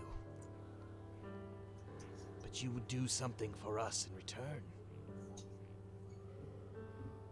I'm a simple man. My family, we're simple people. We live off the land. We enjoy our freedoms. But we do like a show of strength. and he stands up. Oh, he hasn't quite sat down, but he stands up full. And he takes his sword out of his hand. I'm gonna have you make it out of his sheath. I'm gonna have you make an insight check for me. 14. He doesn't lunge at you or anything like that. He begins kind of showing off like his skill with his blade, like his weapon flourishes and everything, and it's actually quite an impressive display. And as he's doing this, all of the people that are surrounding are howling like "Woo!" almost as like if in encouragement. He finishes and he sticks his sword back in his sheath, and it's like almost like flawless as he does so.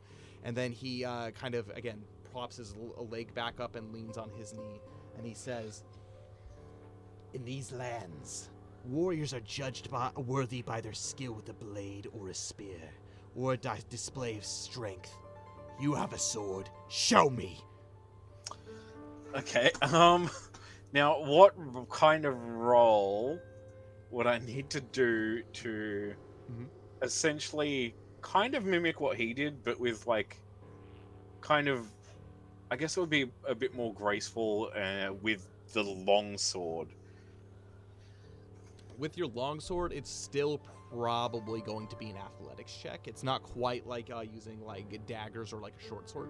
So Okay. probably an athletics check. Okay. Theodric is going to stand and draw his greatsword and essentially just start, like, essentially flourishing and doing the same thing he did. Okay. Oh, piss off. Okay, hang on. I've got to roll a D12, a D16 or something. Let's see.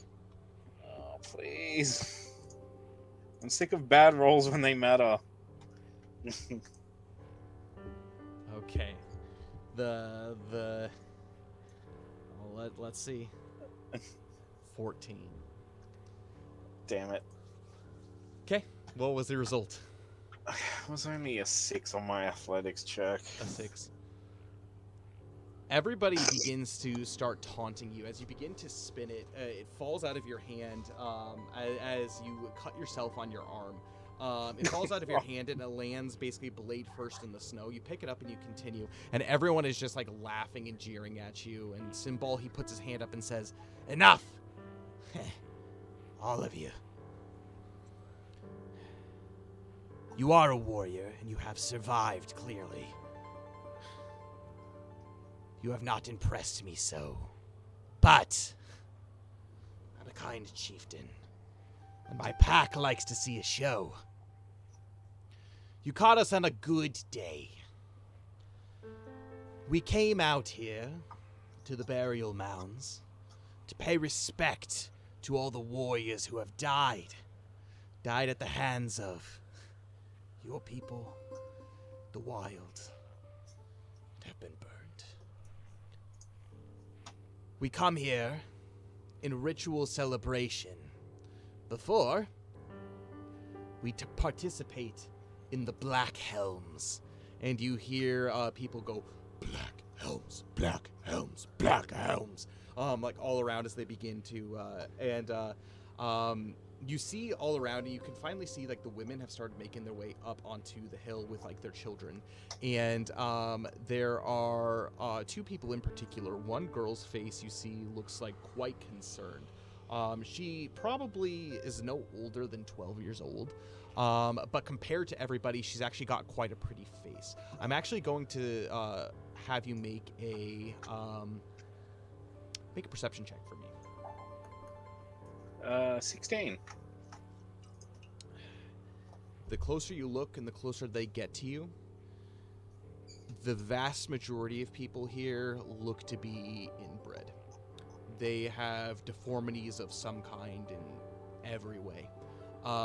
People are missing fingers, people are missing eyes, people have like extra like appendages, things like that. They are like a very cursed looking people. Sinbal wasn't he wasn't kidding when he was saying that they are growing few in number, so few as they've started reproducing with each other.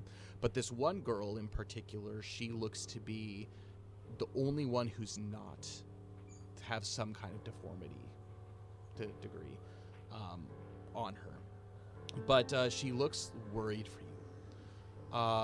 But as you look down, they says, yes, the Black Helms.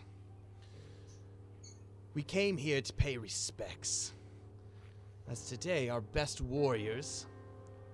And he pulls basically he gestures over and he pulls a few of them to the side. Freyek, and this large, burly man, like this dude is just shredded, ripped, and huge. He's like 6'4", and he's just like not like he's pretty burly. He has actually this bear pelt that he has around his waist, and he looks probably the strongest out of all of them. But he basically walks to his side and he says, He doesn't really say anything. He just kind of grunts, like a long grunt.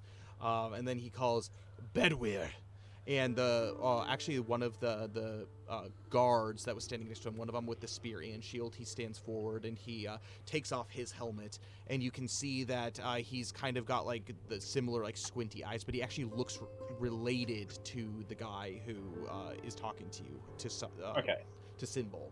And then he said, and finally, Terid. And the guy who had like kind of like the mangy hair that was like kind of like growling at you earlier, he comes forward. These three, each year around this time, we participate in the Battle of the Black Helms. It's a sport that we've had for quite some time. If you can prove your strength in the arena against my best men, not only will we let you go, but we will take you directly to Hualda. Okay, and the Battle of the Black Helms, what exactly is that? Is it a melee? Is it a... The Freyek, the big guy with the bear pelt, he steps forward, he's like, Melee indeed. But it's more of a wrestle. Sign of strength, no weapons, pure brawn. Oh. I can see why you'd enjoy that, big guy. his low, deep sign of approval. And then the other one comes forward, Bedweir, the one who looks related to Symbol. He says, Yes. We compete for prizes every year. And I believe you would be fun to compete against. But that doesn't disclude you from winning if you are to on the happenstance that you do win. Tell me, do say you'll participate. I dare you. and then the other one who was ravenous, he comes over and he begins growling. You look tasty.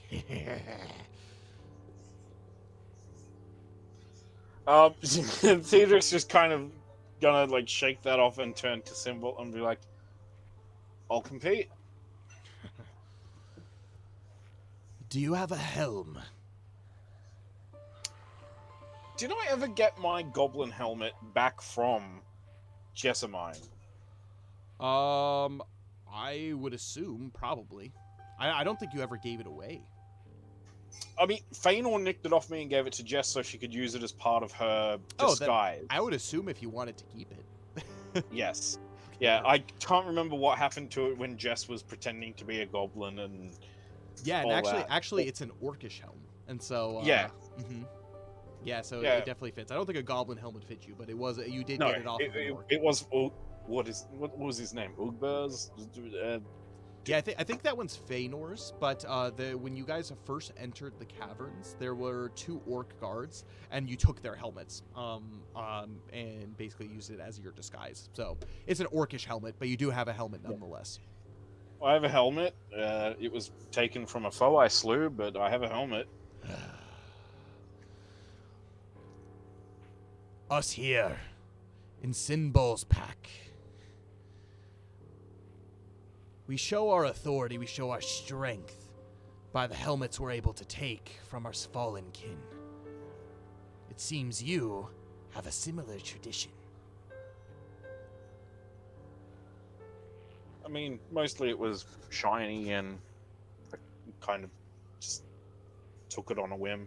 And Theodric's going to just go back to Baradrock and just retrieve this orc helm. Yes. Yes, that will do. That'll do just fine. Everybody! Family! Back to the village we go. Clear out the pig pen. We're going to have the Battle of the Black Helms. Let's see who comes out victorious. This stranger, or a champion amongst our own.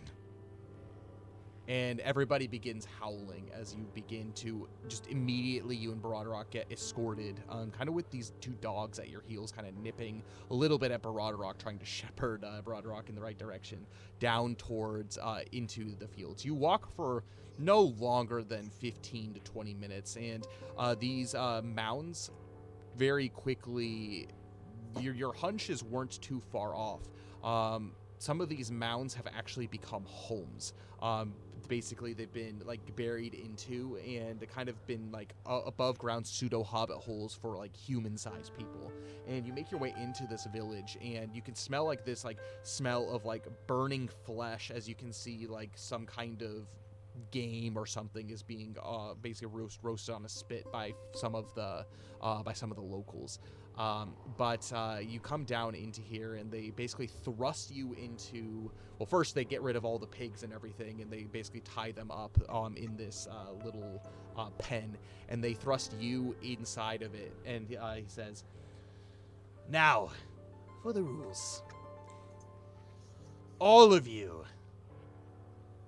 And he looks to the other three men that are in the arena. "All of you, play nice. Play fair. Champions don't cheat. For our newcomer, the rules."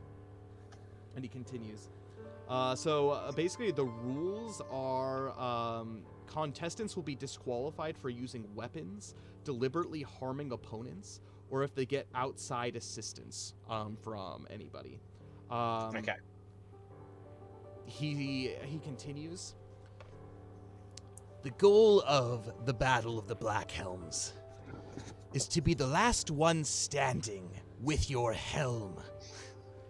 You shall remove the others, and upon doing so, they will be eliminated. The last one standing is our victor.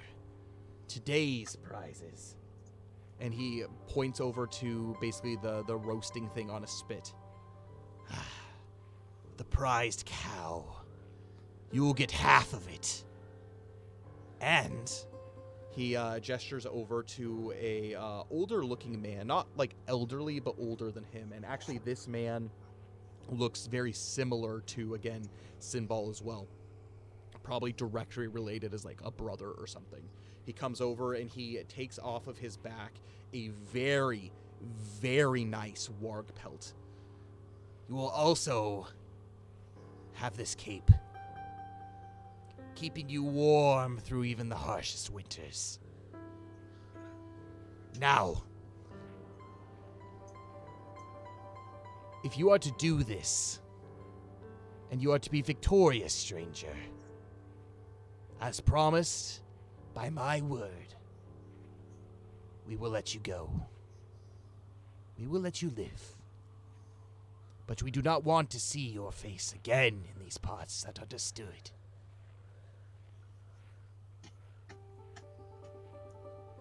That's understood.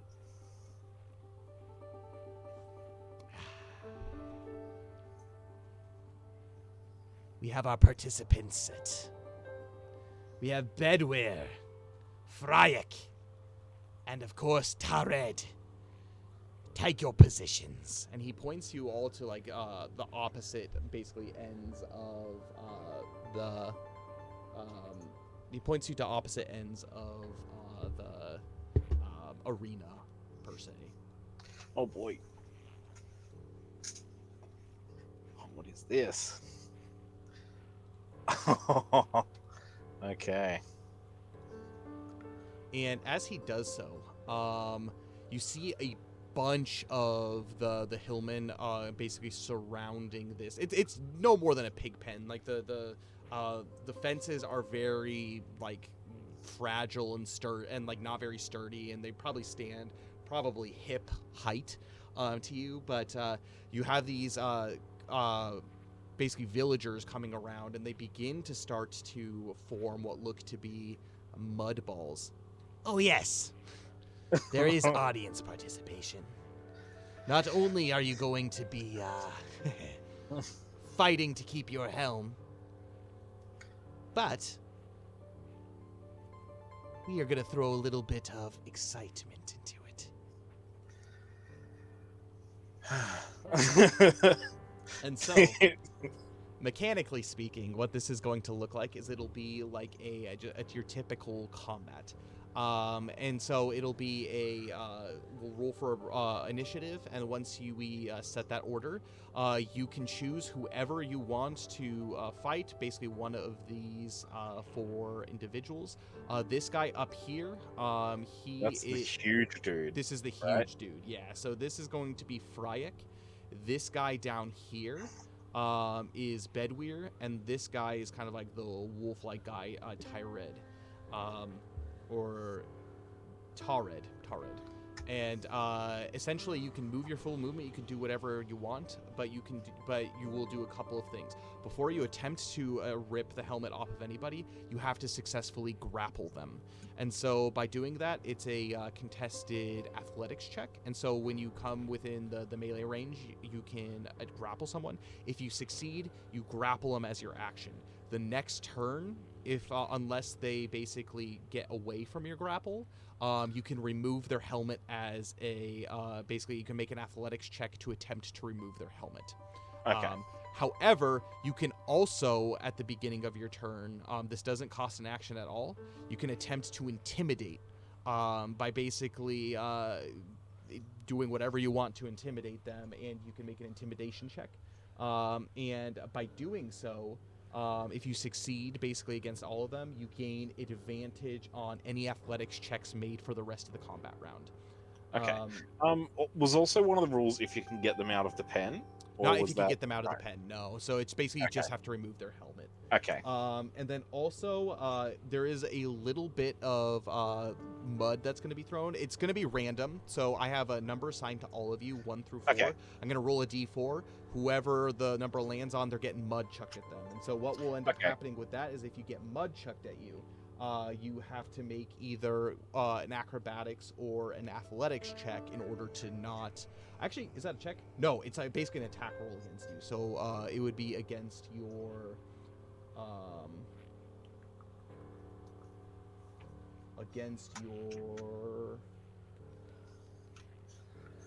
Armor class or... I think it's your dexterity score. So that's like your armor class. So basically, if they roll that, they throw mud at you and they blind you for a turn, which is the opposite. It gives you just disadvantage on your checks. Okay. So, Okay. Yeah, so that's going to be the case. Do you want any clarifications about what's happening? Nope. That's all pretty straightforward. Okay. So without further ado, Sinbal, he basically raises his spear and he calls out, Family! May the best one win. Start! And immediately all of the people start howling like wolves as like the battle commences. I'm going to have you roll for initiative. I got a 10. Okay.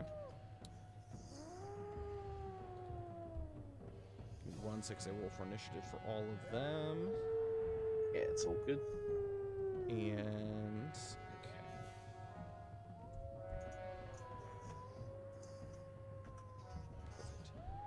and we start off at the top of the round with the mud, and so all of the village people are like grabbing mud and they're just like chucking it at just like whoever they can chuck it at inside. So I'm gonna roll a d4. You are 1, so basically it'll hit you on the roll of a 1, or be aimed at you. It is a 3, so it is being aimed at Fryak here. Fryak. That's Fryak here.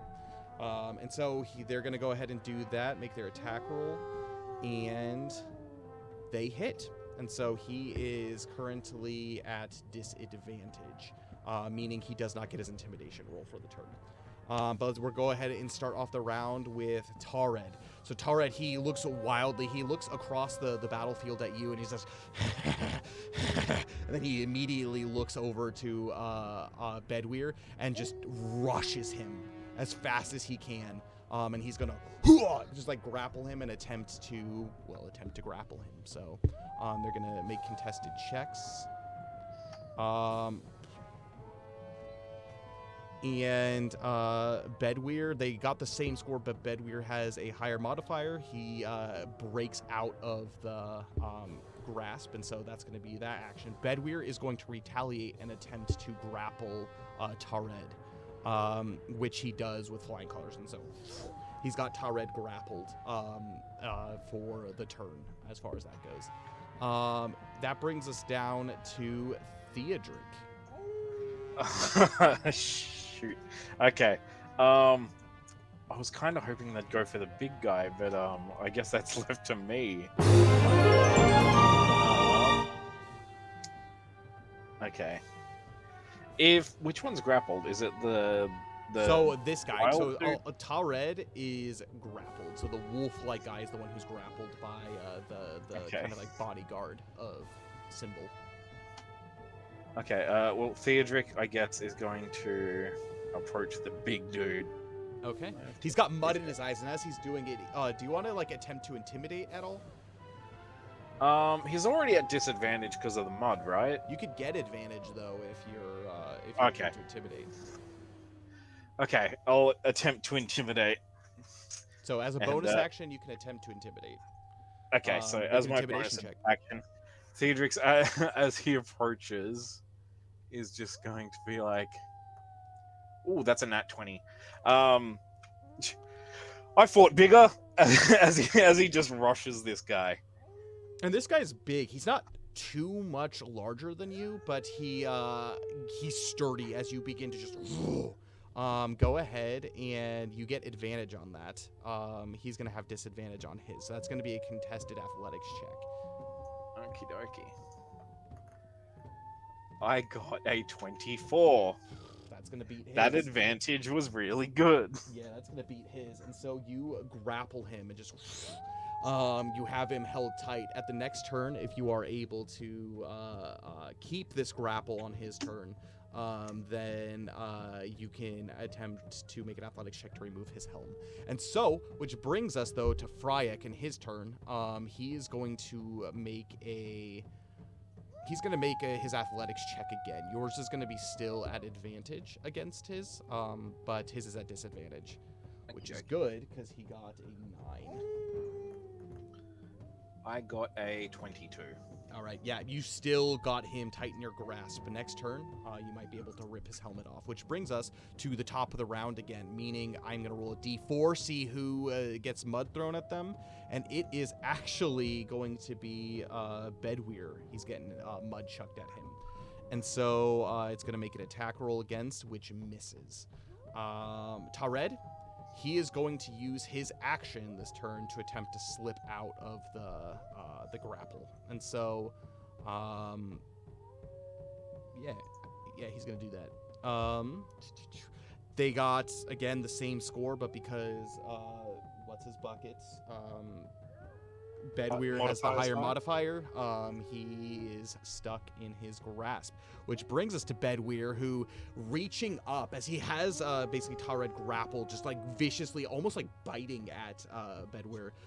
He is about to rip this helmet off. Let's see if he is able to do so.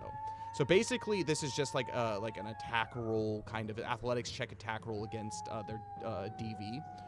So for yours, it would be whatever it is without your great shield, your DV. Yeah, my 14 or something. 14. Yeah. And he is able to rip the helmet off. Tared is eliminated. And with that, he takes the helmet and he shows it up to the crowd, and the crowd cheers wildly, howls and barks at Bedweir, and he goes, "Now you! I'm coming for you!" And he points directly to you, Theodric. It is your turn, Theodric. You can attempt to rip this helmet off of Fryak if you... Oh! You can attempt to intimidate again, if you wish to do so. I am going to attempt to intimidate again. Okay. 5. 5, that is not going to do it. He still has disadvantage because he has to use an action to rub the stuff from his eyes, but he still has disadvantage against his athletics check. I'm going to try and rip that helmet off. All right, make an athletics check. Oh, you're joking. Okay. You go first. Oh no, it's just it's like an attack roll, so it's just an athletics check against his Okay. armor class. Six. You are unable to get it off. He is able to basically move enough to be able to make it so that he's not unable to do that. But it does bring us to Fryek's turn. He's going to attempt to be ungrappled by you, so that he's going to be at disadvantage. Yours is normal. Athletics check. 14. It's an 18. He successfully disengages from you. But that is his turn, meaning that brings us to the top of the next turn, meaning Mud is getting slung. And that is actually going directly at Fryek again, but he's already blinded right now, so it just doesn't do anything else. But Bedwyr, he's making his way, and he's going to 25, make his way over to you and attempt to grapple you, Theodric. So, athletics check. 23. 14.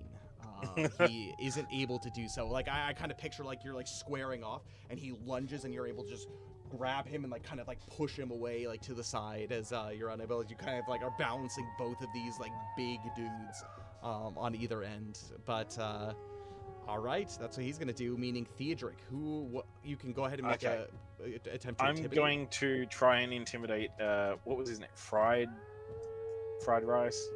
Yeah, Fryak, thank you. I'm going to attempt to intimidate Fryak again. Okay. And that one's a 10. That is not going to do it. Okay, well, I'm still going to try and grapple him.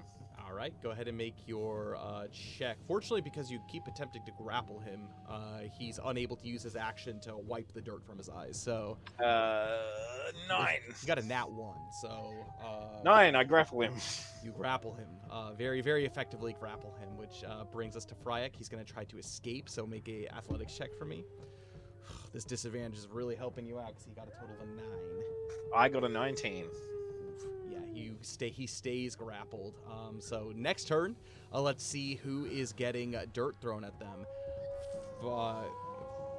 You are getting very, very lucky, Theodric. It is it Fryak again? No, it's Bedwyr who's getting stuff chucked at him. So they're going to make an attack against him, and they just hit, meaning mud is flung into Bedwyr's eyes too as he is like attempting to scrape it out. It is Tyred's turn. He is going to spend his turn just scraping the mud out of his eyes, so he's not doing anything. Theodric, you are grappling him, Fryek currently. You can attempt an athletics check in order, unless you want to intend to intimidate first. Nope, I'm gonna. Intimidation's a free action anyway, isn't it? Yeah, it's a bonus action. Bonus action. That's a 10, which doesn't hit. Nope, does not do it. But you can attempt to rip this helmet off either way. Yep. What did you, I got a 9. Nah, it's not gonna again. do it. I think that's what I got last time. Hang on. I think that's what you got last time. Absolutely. What did I just do? Oh, there we go. Yeah, no, I got a 9 again. Yes. Having trouble sealing the deal. Sealing the deal, I'm telling you. Fryek, he is going to attempt to disengage. It's a disadvantage, so go ahead and make your athletics check. 7. He successfully disengages with an 18. He got 2 14s, so that's really, really good. Boom. He successfully, you are successfully parted. More mud is getting slung, and it's going right into Fryek again, which he still just is constantly having mud chucked at him, and so he's just gonna stay having mud chucked at him. Not a popular guy, despite being a big champion. Bedwyr, he is going to make... You can use a reaction to attempt, in lieu of using your bonus action to intimidate, you can attempt to coax him to attack Bedwyr if you want. Or Freyek. Bedwyr to attack Freyek if you want. By making a persuasion check. Or deception. However you want to do it. Do you want me to do that now, or when it's my turn next? So you can use a reaction right now, because it's his turn, he's deciding on who he's going to. I will do that now with my deception check. Okay. How are you going to deceive him? Theodric's going to look between the two and just say, I can see why he's the champion. Honestly, it must be annoying getting overshadowed all the time. Because, like, he is a big guy. I'm the one who's in charge. I'm the one who protects my brother and the chief. Make a deception check for me. 4. It didn't work. You're gonna pay for that. And he goes in and he's going to attempt to grapple you. Okay. 14. Oh, please, please, please. He's grappled me. I got a 13. Okay. He grapples you. It is your turn though. You can attempt to intimidate. Oh no, you've already done your thing. So you can just attempt to break out if you want. Okay. With your I got a action. 21 to break out. And you do so easily. He got a 8 total. So you do so. Basically, he grabs you and you just shove him off of you as basically on both sides are getting bombarded. Fryek is going to use this as an opportunity to wipe the dirt from his eyes. And both of them look at you kind of like almost like grinning, like mud. It's the mud time. And it's going right into Bedweir. I have not rolled a single one this entire time. But it's going right into Bedweir. It's okay. It's waiting for the, like, least opportune moment for me. Yeah, really. And it does land. He is currently blinded. So Bedweir, he is not going to do anything other than just wipe it out of his eyes. So that kind of stops him for the turn. Theodric, it is your turn. Okay, I am going to kind of go around to keep. I want to keep Bedweir in between. I don't want them both to, like, pincer maneuver me, so I'm gonna, like, roll up behind Bedweir, try to intimidate. Okay. Which didn't work, You don't know and it was a 1. Okay, it And doesn't that work. one. And then I will try to grab him with a 12 from my athletics check. That's gonna be a natural 1. So you grab him. Fryek, he is going to look. He's like, Who's been doing that the whole time? and he just immediately charges forward into. I'm gonna roll a d20 on a 1 through 10. He's going through for you on a 11 through. I'm gonna roll it on here too. 11 through. Oh! Oh, That's me. That's No, not good. That's not you. Isn't it? 1 through 10 is you. So Oh, okay. yeah, 1 through 10 was you. So it's an 18, and so he is going for Bedweir. And so he is going to go ahead and make his, or attempt to rip the helmet off of Bedweir as he sees that you have it grappled. He does not do so. He's unable. He's just, Hey, how fair is this? as he's just like, trying I like to think that wrestle I up. pulled him out of the way from her. Or something. He's like, no, it's mine. Like, no. All right, here we go with the D4, and that is going right at Bedweir again. Let's see if it hits. I keep getting like a 2 and a 3, like every like other turn, and so it's just like, it does hit. He is blinded for the turn. Okay. Bedweir is currently grappled. He is more concerned with breaking out right now than he is of wiping the dirt, so he's going to make his attack or his check at disadvantage against your grapple. Okay. That's going to be 10. Yeah, he breaks out. Okay. I only got an 8. All right, so he successfully breaks out, and he's like blinded by doing so. Theodric, what are you doing? I am going to intimidate, and it doesn't work again. Who are you I'm just intimidating though? Because their scores are different. So I got a nat 1, so nah, that ain't gonna do Not- it. You're not just like different at this enough point, to you're just like. and I'm just gonna try and grab a. I keep forgetting his name. Fryek or Bedweir? Bedweir, thank you. Mm-hmm. I'm gonna grab Bedweir again. All right, he's gonna make his at disadvantage, which he gets a 5. I got a 17. All right, you successfully grapple him again. Fryek is hot in pursuit. He's going to attempt to remove the helmet, and he successfully does. Boom! He rips the helmet off of Bedweir, and then he lifts his up. He's just like, ha ha ha! Who's the favorite now? And then he looks over to you and he gives you like a grin. You're next.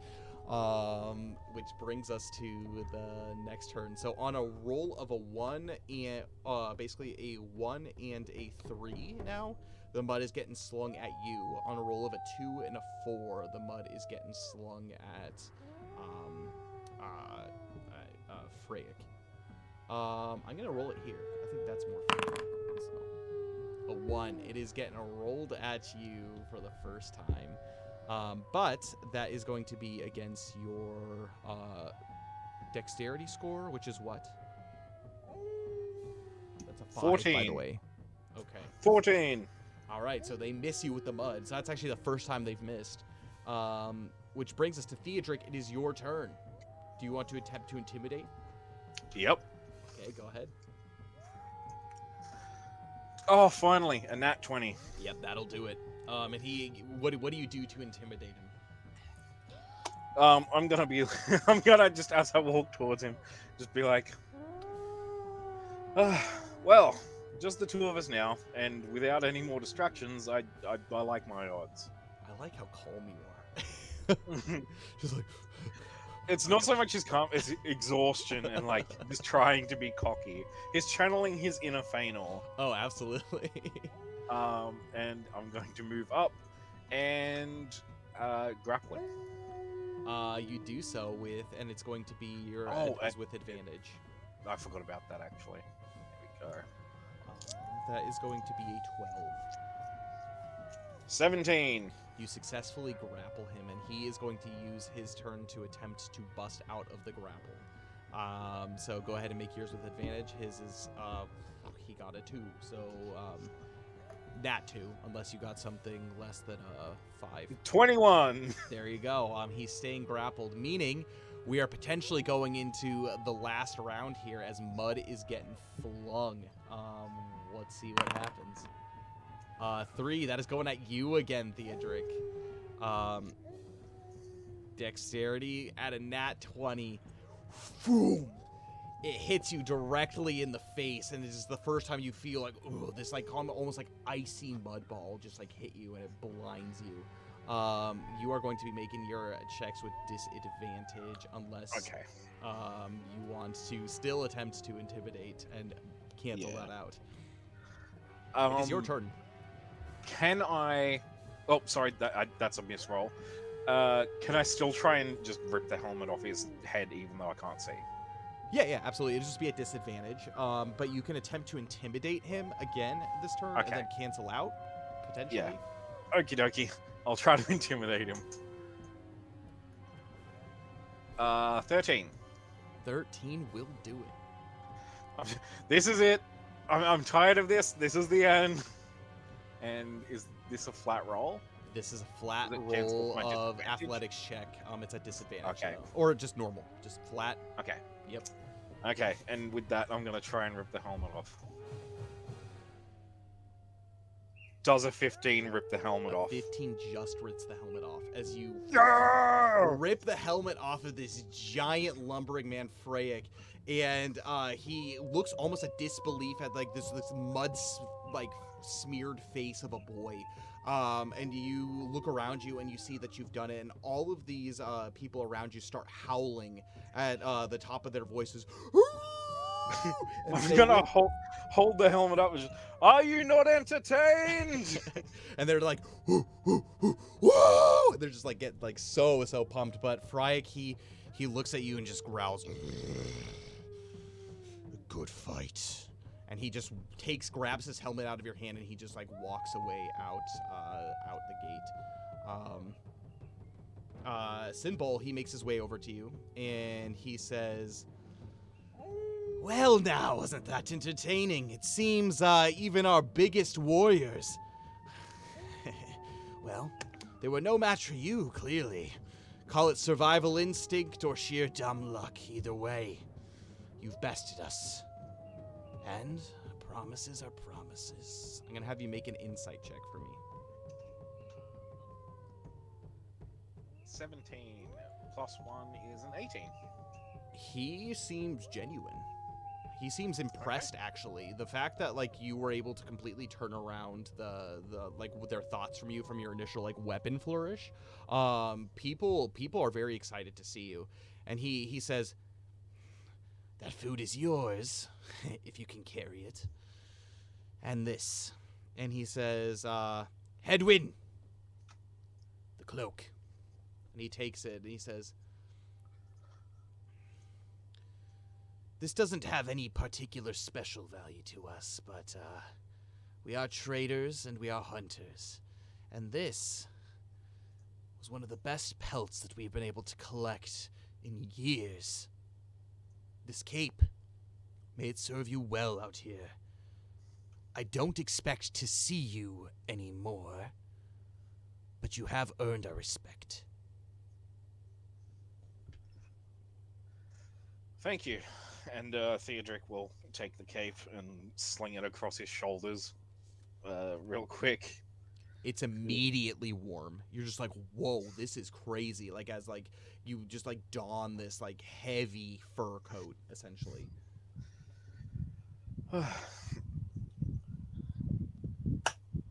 Okay, and Theodric is now going to take the time to get the mud out of his face. You can go ahead and add to your inventory with the cow as well. You can go ahead and add to your inventory 12 rations. Where are my rations at? I have a lot of rations. That's good. Good for the upcoming adventure. And with that symbol, he says, And as promised, we will take you to Hualda. Pack up, we leave immediately. Oh, spectacular. And Theodric is going to wander over to Barada Rock and just kind of like put the rations away and just make sure all this stuff's still sorted. I guess he didn't really unpack, so none of that really matters, but Siwin, a symbol he calls over and he says, Durthact, Modact, Gwal, over here. and you see 3 people. 2 of them are the large dudes that you saw earlier. These are Durthact and Madak. They actually look identical except for 2 different kind of deformities that they have. One of them is missing an eye, and one of them is missing a finger on their left hand. But the other one, Gwal, you have no idea how old this person is. He runs over, and in your eyes, he looks no older than a child. However, he has basically the torso of a full-grown man, and basically not the torso, the legs of a full-grown man, and the torso of like a 5-year-old child, and like arms that are kind of like shriveled. He's just kind of looking at you like, Yes, father. What do we do with him? Do we eat him? and Symbol is like, No, he's not for eating. You're going to take him to the river folk. Take him to Hualda. Durthact, keep an eye on Gwal. Gwal, don't bite. Yes, father.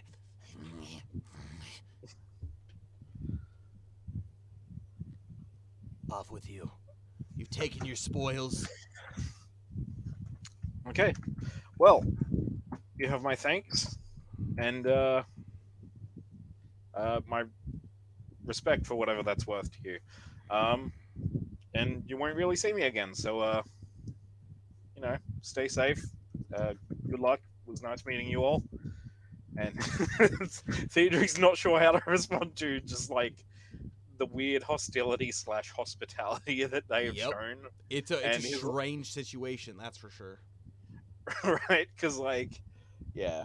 Yeah. So he's just gonna kind of like, yep, thank you for the food and the cloak and the directions. Off with you. Get out of my sight. Dirthact, Madact. Keep up with him. He's got a nice war horse. Let's see how fast those legs can run. And the two of them say, full speed, full gallop. And they immediately begin running along the side of probably Baradarok's like trot, and they are easily keeping up. These two men as they like guide you, and out in front is actually Gwal. Gwal is hauling, like he's like the fastest person you've ever seen in your life. You don't Just skip leg day. no, he really doesn't. As he just kind of like I kind of picture like Attack on Titan, like the Titan running, kind of like out in front. Yes. That's cool. But literally within a matter of 3 hours, just 3 hours of all of you just straight running, you begin to hear the water, and you descend into a village. And Gwal says, We're here. We're here. I'm not allowed to be seen. I go back to Daddy. and he just runs back as Dirthact and Madact, they basically bid you down from Baradarok and say, follow us. Yes, follow us. And they lead you into center of town, and there's all of the huts look the same. They're very much fishermen's huts, and right now in the wintertime, you can tell that the ground itself is completely frozen over. It's most likely mud in like the winter-y months, but it's definitely in the in like the early spring and like the late fall. But in the like height of summer, like this is probably flooded and underwater. These are like stilted huts. And so you make your way down kind of on like this like hardened path, and you make your way to the center of town, and Dirthact, he calls out, says, Walda, you have a visitor. And a moment passes, and you see coming out of the hut, the door opens, and you see this woman. She's probably in her 40s, and she's got kind of starting to gray hair, and she has her hand on a hilt. I'm going to have you make a traditions check. A hilt of a sword. 19. This is clearly dwarven make. This is a very, very rare item that she has on her hip. And she looks at Dirthact and Madact and said, I told you not to come here. But you surely don't belong here. Two of you, go! But we have a lot to discuss. Come on in. And as she invites you into her hut. I just kind of nodded. What was it? Dirthac and Madact. Madact. Thank you. I was going to say Madnak. And I just nod to them and like thank them for They nod to guiding you me. as well, and then they wander off like almost immediately. Like their task is done, they're leaving. Yeah. And then I enter the hut after Hulda. The hut itself, as you step in, there's immediate warmth.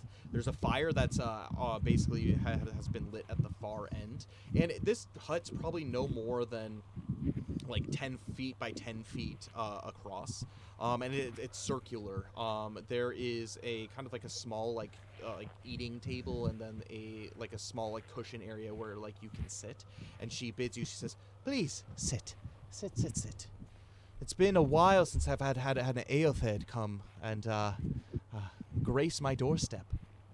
Tell me, are you here to trade? Do you have any news from down south?"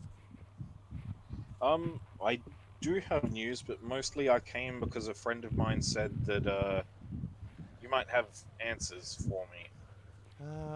He said Everyone that you comes were- seeking answers these days. Yes, he said that you were rather good at knowing things, I guess, would be the polite way of saying things. I don't know who this person is that you spoke with, but this is true. My name is he's- Walda. His name was Osric. He said that he met you a long time ago. Osric. Many come to me, and she thinks. I'm gonna have you make an insight check for me. 12. You look at her, and she's really digging deep into her memory, almost as if the encounter that she had with Osric meant nothing. Like, it's just another dealings that she's done. She's perhaps I've done business with an Osric. That could be correct. But tell me, you seek answers. Perhaps I can give them to you. But my services don't come for free. What can you offer me?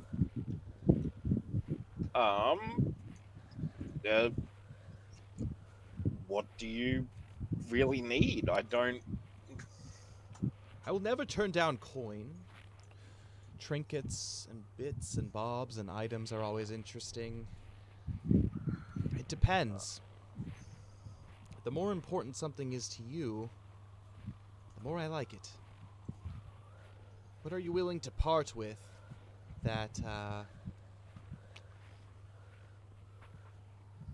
well, what are you willing to part with? I am going to think.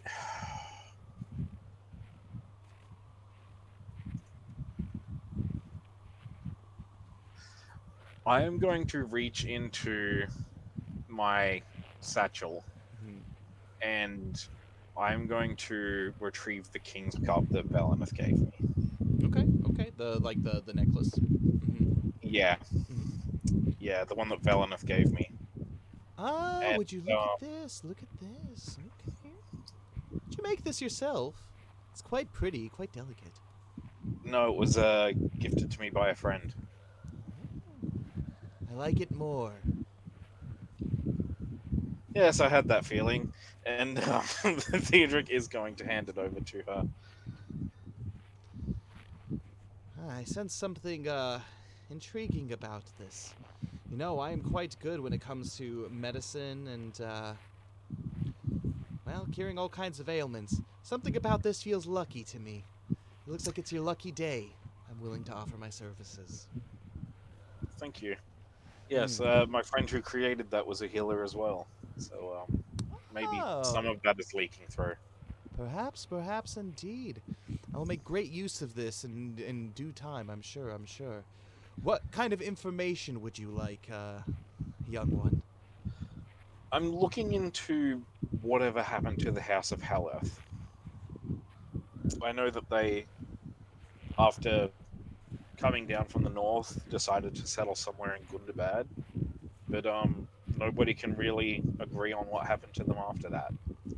Her brow furrows. There's a deep sadness in you, isn't there? You're like a lost child, looking for something, searching desperately for answers, but unable to find them.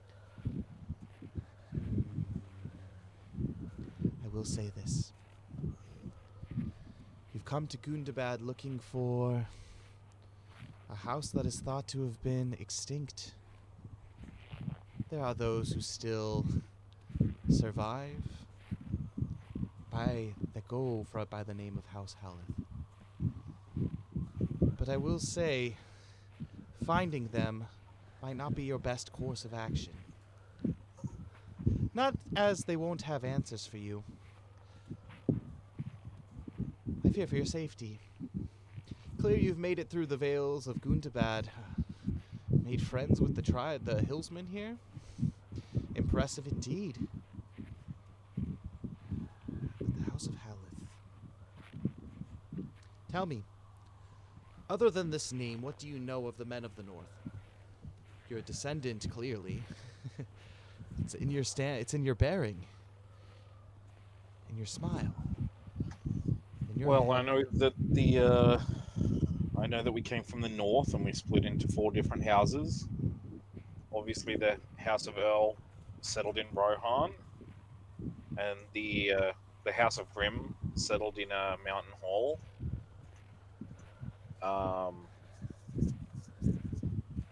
And that's honestly about it. House Haleth. It's curious. The people that once descended from them were close folk to the Aothed. And when the Aothed fled south from this beautiful place we call home to help Gondor, House Halva stayed. They ruled the north, but nature seemed to take its course. The earth itself rejected them, you see, pushing them out of the Vales. They've gone extinct. Those who wish to stay, hunted by goblins, orcs. I know that's not what you wanted to hear, but there are those who yet remain. There's a kingdom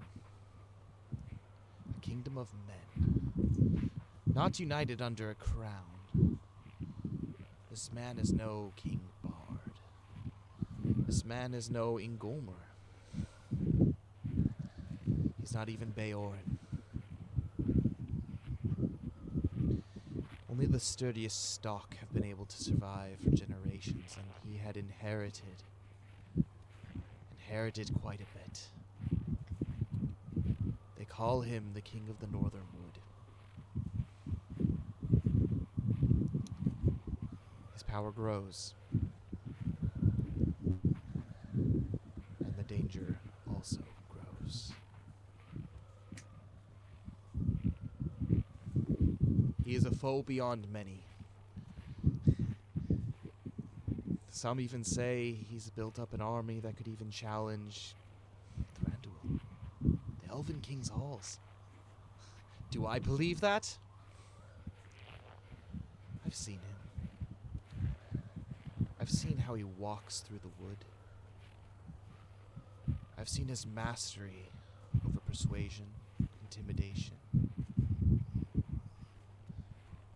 He's strong. He's strong. But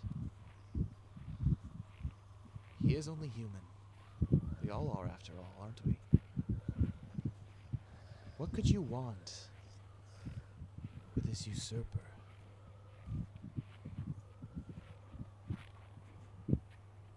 I just want to know how to. I want to know how to handle this rage inside of me. Ah, getting to the heart of the matter, aren't we? Tell me, when did this start? When did you start feeling this rage? Almost as if she's like trying to like diagnose you. That's very much what you like the feeling that you're getting. I guess it would have been when I was about 14 summers old.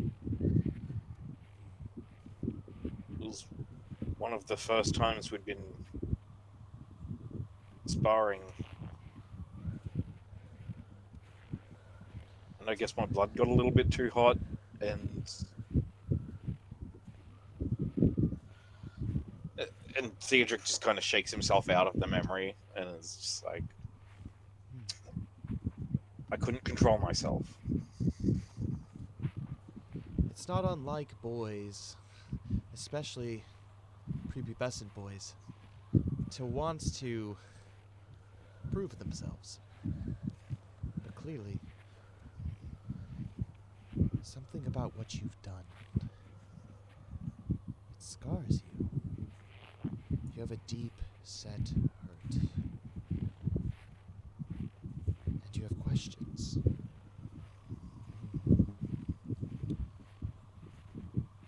Perhaps.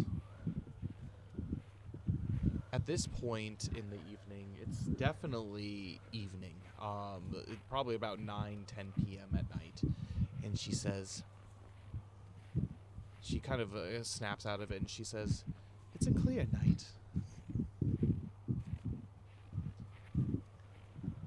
That luck that you gave me, it seems to be rubbing off on you.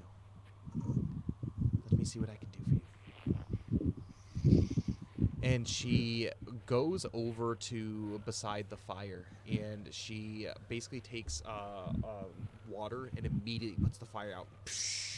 it becomes like all steamy. She has like this rope kind of pulley lever system, and she begins to pull it, and the straw roof begins to retract, and you're immediately able to see open into the night sky. And she says, "People come to me for answers. People come to me for many things.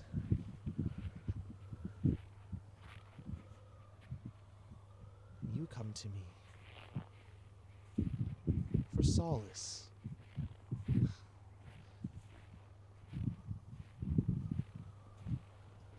What do you think of prophets? That is a loaded question. Prophecies. I've seen things I can't explain, and things that have come true before they happen. I've seen my own death. Curious indeed. Some say that prophecy is mere witchcraft. Some say it is an act of the divine. What I say is whether it's witchcraft or act of divine, there's something out there. Fate, perhaps, that compels us forward. But that isn't to say that we're always locked into our destiny. We have choice. We have free will even when it doesn't seem we do. For me, I am a diviner.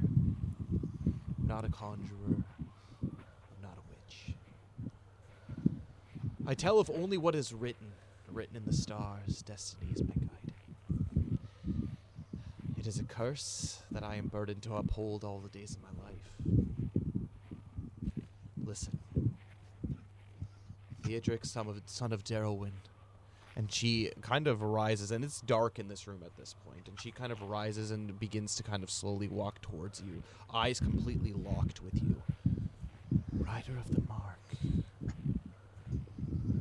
For the tapestry of your destiny unfolds before my sight. And she gazes up at the stars. Written in the stars above. Within the shadows of a cursed land. An ancestral curse binds your kin. I see it. The dreams that haunt your slumber of orc and shadows calling. I sense a spirit tormented by sorcery and blackened arts. To break these chains, heed the prophecy woven in the cosmic fabrics of history. And she points out up to the sky as if she's showing you something. You can't see anything, though. You look up at the sky and you look down at her, and she's immediately, hand still pointed up at the sky, but she looks towards you and her eyes are locked deep set with you. She takes a deep, raspy breath. It's labored, and her eyes begin to roll into the back of her skull. And from out of her projects a great spectral warg that looms over you. And as it comes close to you, its eyes glow, and you see the husk of Hualda staring up at the skies. It takes a deep breath and it speaks. Beneath the moonless sky, when the black ship sails up the Anduin's flow, seek the sunken keep in the heart of the swamp, where ancient powers sow. Green light shall pierce the night from the highest tower, a chilling voice and a test of your inner power. In the gatehouse stands an ancient foe, a servant of the dark, one you know. Slaves are led into the gloom, deeper and deeper to dungeon's doom. A watchful eye, a scrutinous gaze, a young lord sought with each village it raise. A curse of spite and hatred born for generations The man falls scorn, till love destroyed or battle take. For he eluded what his doomed fate. Until one day when one bold shall rise, throwing the chains of oppression aside. For the one may be gone, and his voice is now stilled, yet there is another who the Dark One willed. A power great, the cursed resides, in the grasp of the wicked, in darkness hides. Ascend the black stone, where ancient ruins entwine. There you will find her, one of your kind. Ageless, ancient, you can see in her eyes. In her grasp, this power resides. To break the curse, unravel the secrets within the tower's thrall. Power unleashed, and the tower will fall. By life or ruin, your curse decide. Your choice, your torment, end it all. Confront the shadows, face the spirits of the past. For beyond even death, the curse has last. Banish the darkness, let the green light wane. Remember your death, break free from this bane. And immediately the spirit warg basically rescinds back inside of her body, and she comes to, and you can see a faint glow like glisten in her eyes, and then she immediately comes to, and she looks to you and says, Theodric, you are interesting. And with that, we are going to close our session for tonight. Wow. Wow. Tell me about it. Oh my gosh. Jesus. And so with that, I don't know how many answers were given to you, but Not many, but Theodric's used to it at this point. yep. It's his thing. It's his thing. Oh, wow. Thoughts on tonight's session? I know it has been a hot sec, and sometimes these session zeros, they might start off a little bit slow, but I had a great time. What were your thoughts? I had a phenomenal time. I was so not expecting a mud wrestling helmet stealing thing tonight. That was pretty cool. Gosh, like I'm still just kind of soaking it all in, I guess. Big prophecy time. That Big was prophecy time. that was huge. Kind of regret in hindsight not like questioning the little girl who wasn't deformed with the hill people, but Theodric was kind of just like minding his own business. Theodric has a lot to think on, and he's gonna go home for a bit and think on that. Speaking of which, with the a couple of things mechanically speaking, how you actually during this basically holiday, this this fellowship phase that you unlocked your sturdy feature, you unlock it by successfully winning the gauntlet. Okay. The fact that you are able to overcome exhaustion, that was kind of the trial that you are meant to go through. Victory or not, it was something that you grew from, and clearly you grew when it came to your hit points, but now you're growing in forms of recovery and being able to get back up to those hit points when you are feeling exhausted. Right. So mechanically speaking, that's where that comes from. But with the I wasn't sure how people were going to take this, and when you first told me that you were gonna go to the hills of Gundabad, I was the Vales of Gundabad. I was like, ooh, I've got lots of stuff.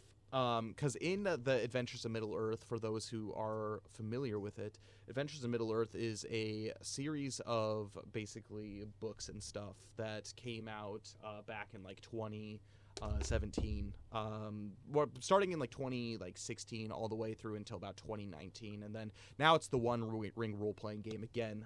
But they came out with a bunch of stuff. And I've had my hands on this Eriador Adventures and haven't been able to crack into it quite yet.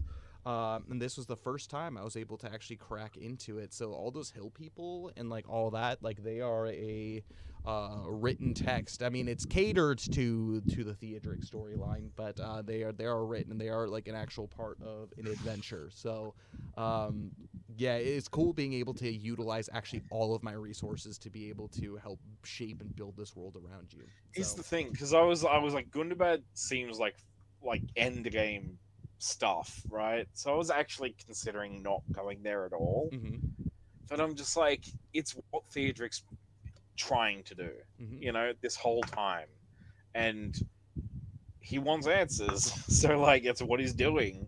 You know, when sometimes like as a player character, you want to, as a player, sorry, you want to like do what's the smart thing to like meta game and be like, okay, they're gonna go home. Like, for example, part of me was like, yeah, I should probably just go home and try and get rid of as much shadow as possible, right? But I was like, that's not what Theodric would do right now. Like, the character just like takes control sometimes, and it's like, okay, well, here's what the character would do, and not what I'm doing trying to meta game. Absolutely. Right, which is why we headed up to Gundabad, because I'm like, although Dominic wants to go to Rohan and get rid of some of this shadow before it becomes a real issue, Theodric wants answers, baby, and there's only one way to get that, and it's not at Rohan. I love the fact being able to like facilitate character growth in that, because one of the things that I find a lot of the time is people are just like, my character does this, so I do this, but like, this is clearly like stuff that has been like center of the mind, and that's kind of what these like fellowship phases are for anyways, is to kind of progress story and resolve some of like your stuff where sometimes it's not easy to do that when you've got an entire party around you to pull everything aside and focus on you, where like these sessions are completely for you. And so being able to like cater it in a way where it's just like, I don't know how it's going to go, because you're right, this is very dangerous. But I also think too, like when I heard that you wanted to go to Gundabad, I was kind of like, oh yeah, that's sweet, because like I think of like the Lord of the Rings and whatnot just in general, and literally like Frodo, Sam, Merry, Pippin, like they're Fatty Bulger, like their first adventure is to like go across the Shire. Oh, that's not that big of a deal, but they freaking have Ringwraiths chasing them, and so it's just like throughout, like nowhere is truly safe, and it like takes heroes to stand up to be able to like go and face, to find those answers, to find those important things, to fight back the darkness. And there's this darkness inside of Theodric, and you're desperately trying to fight it, and it takes you to a very dark place. So absolutely. Yeah. Wow. This session was great. It was fun. My throat, I'm glad I waited a week because I was sick last week. The and... amount of different growly voices you had to do tonight. Oh my gosh. And like, actually, I'm surprised my voice isn't gone. Sometimes, like when I have like growly voice, my voice just goes, and that's not the case today. Have some tea and some lemsip or something tonight. I think it helped. I didn't have coffee, and I had just water tonight, so I think that lubed up my vocal cords. But no, a bit. Definitely have some tea and some lemsip and like lozenges or something. Oh yeah, absolutely. Absolutely. Yeah. For sure. But yeah, no. My thoughts on the session. I'm just curious, like for you, like what were you expecting going into the session tonight? I'm gonna be honest. I was expecting to travel up to Gundabad. Probably not like Mount Gundabad itself, because like Theodric doesn't want to go that far. Yeah, for sure. I was expecting to maybe go up there, find some remnants of House Helleth. Probably not people. Definitely not anyone living. Maybe find something there, anything there that would point me in a new direction to solve my problem, and then probably be chased out of there by wargs or sorcerers or ghosts or whatever nasties are up there. Hmm. Like honestly, I was expecting like a trip to a burnt out village in Gundabad somewhere, and then a fast exit on Barada Rock.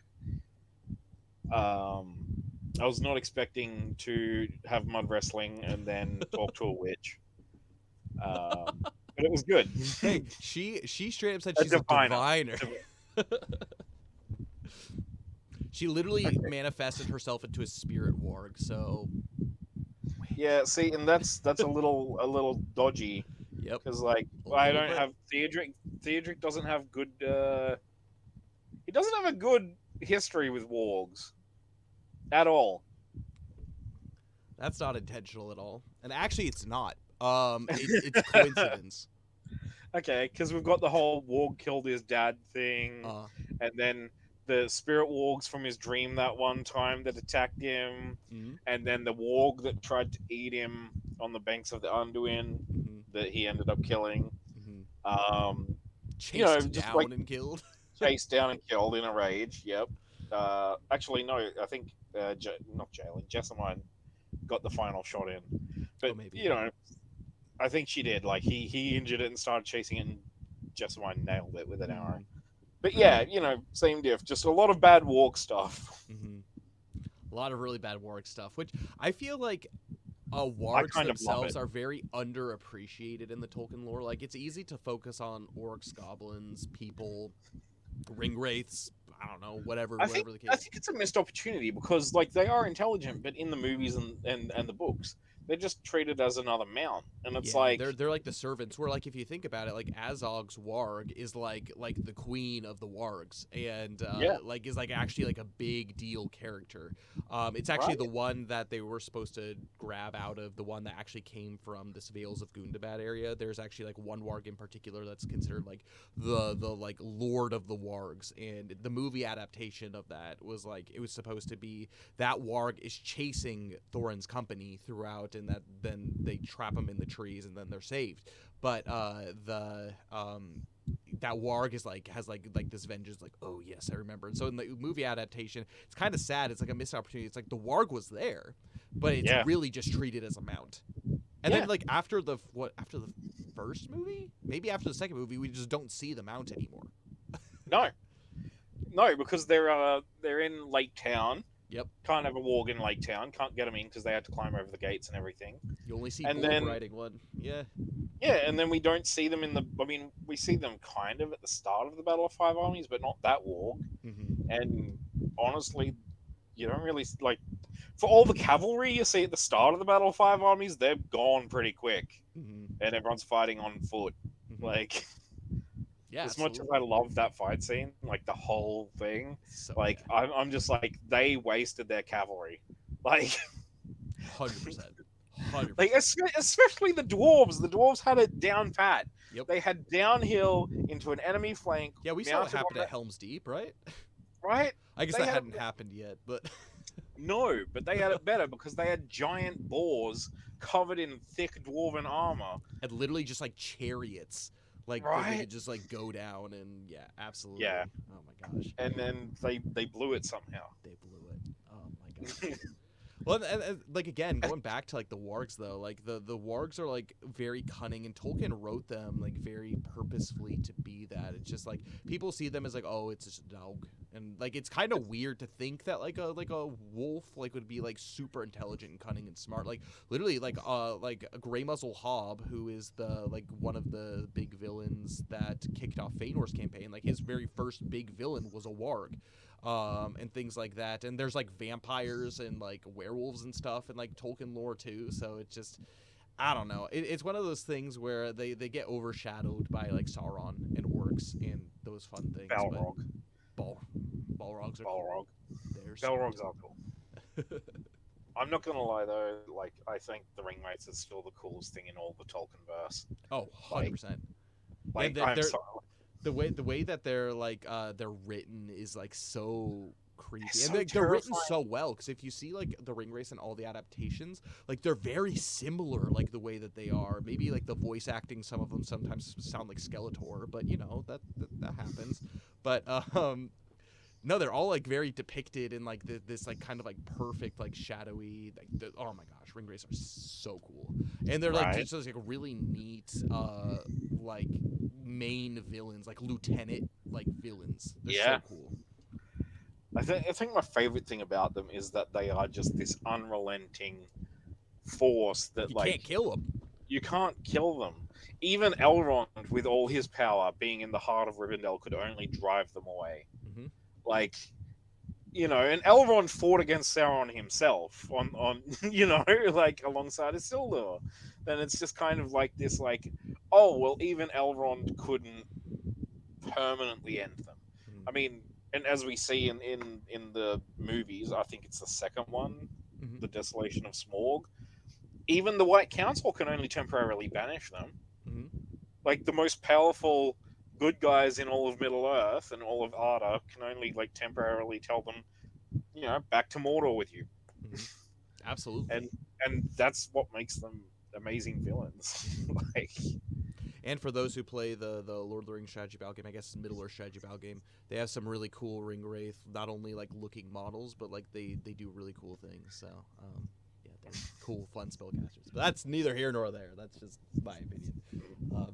But no, absolutely. But going back to this session though, thank you. That was fun. I was so happy to be able to come back after so long away. Like feels like almost a month. Like next week would have been a month, like 3 weeks away. That's crazy. yeah.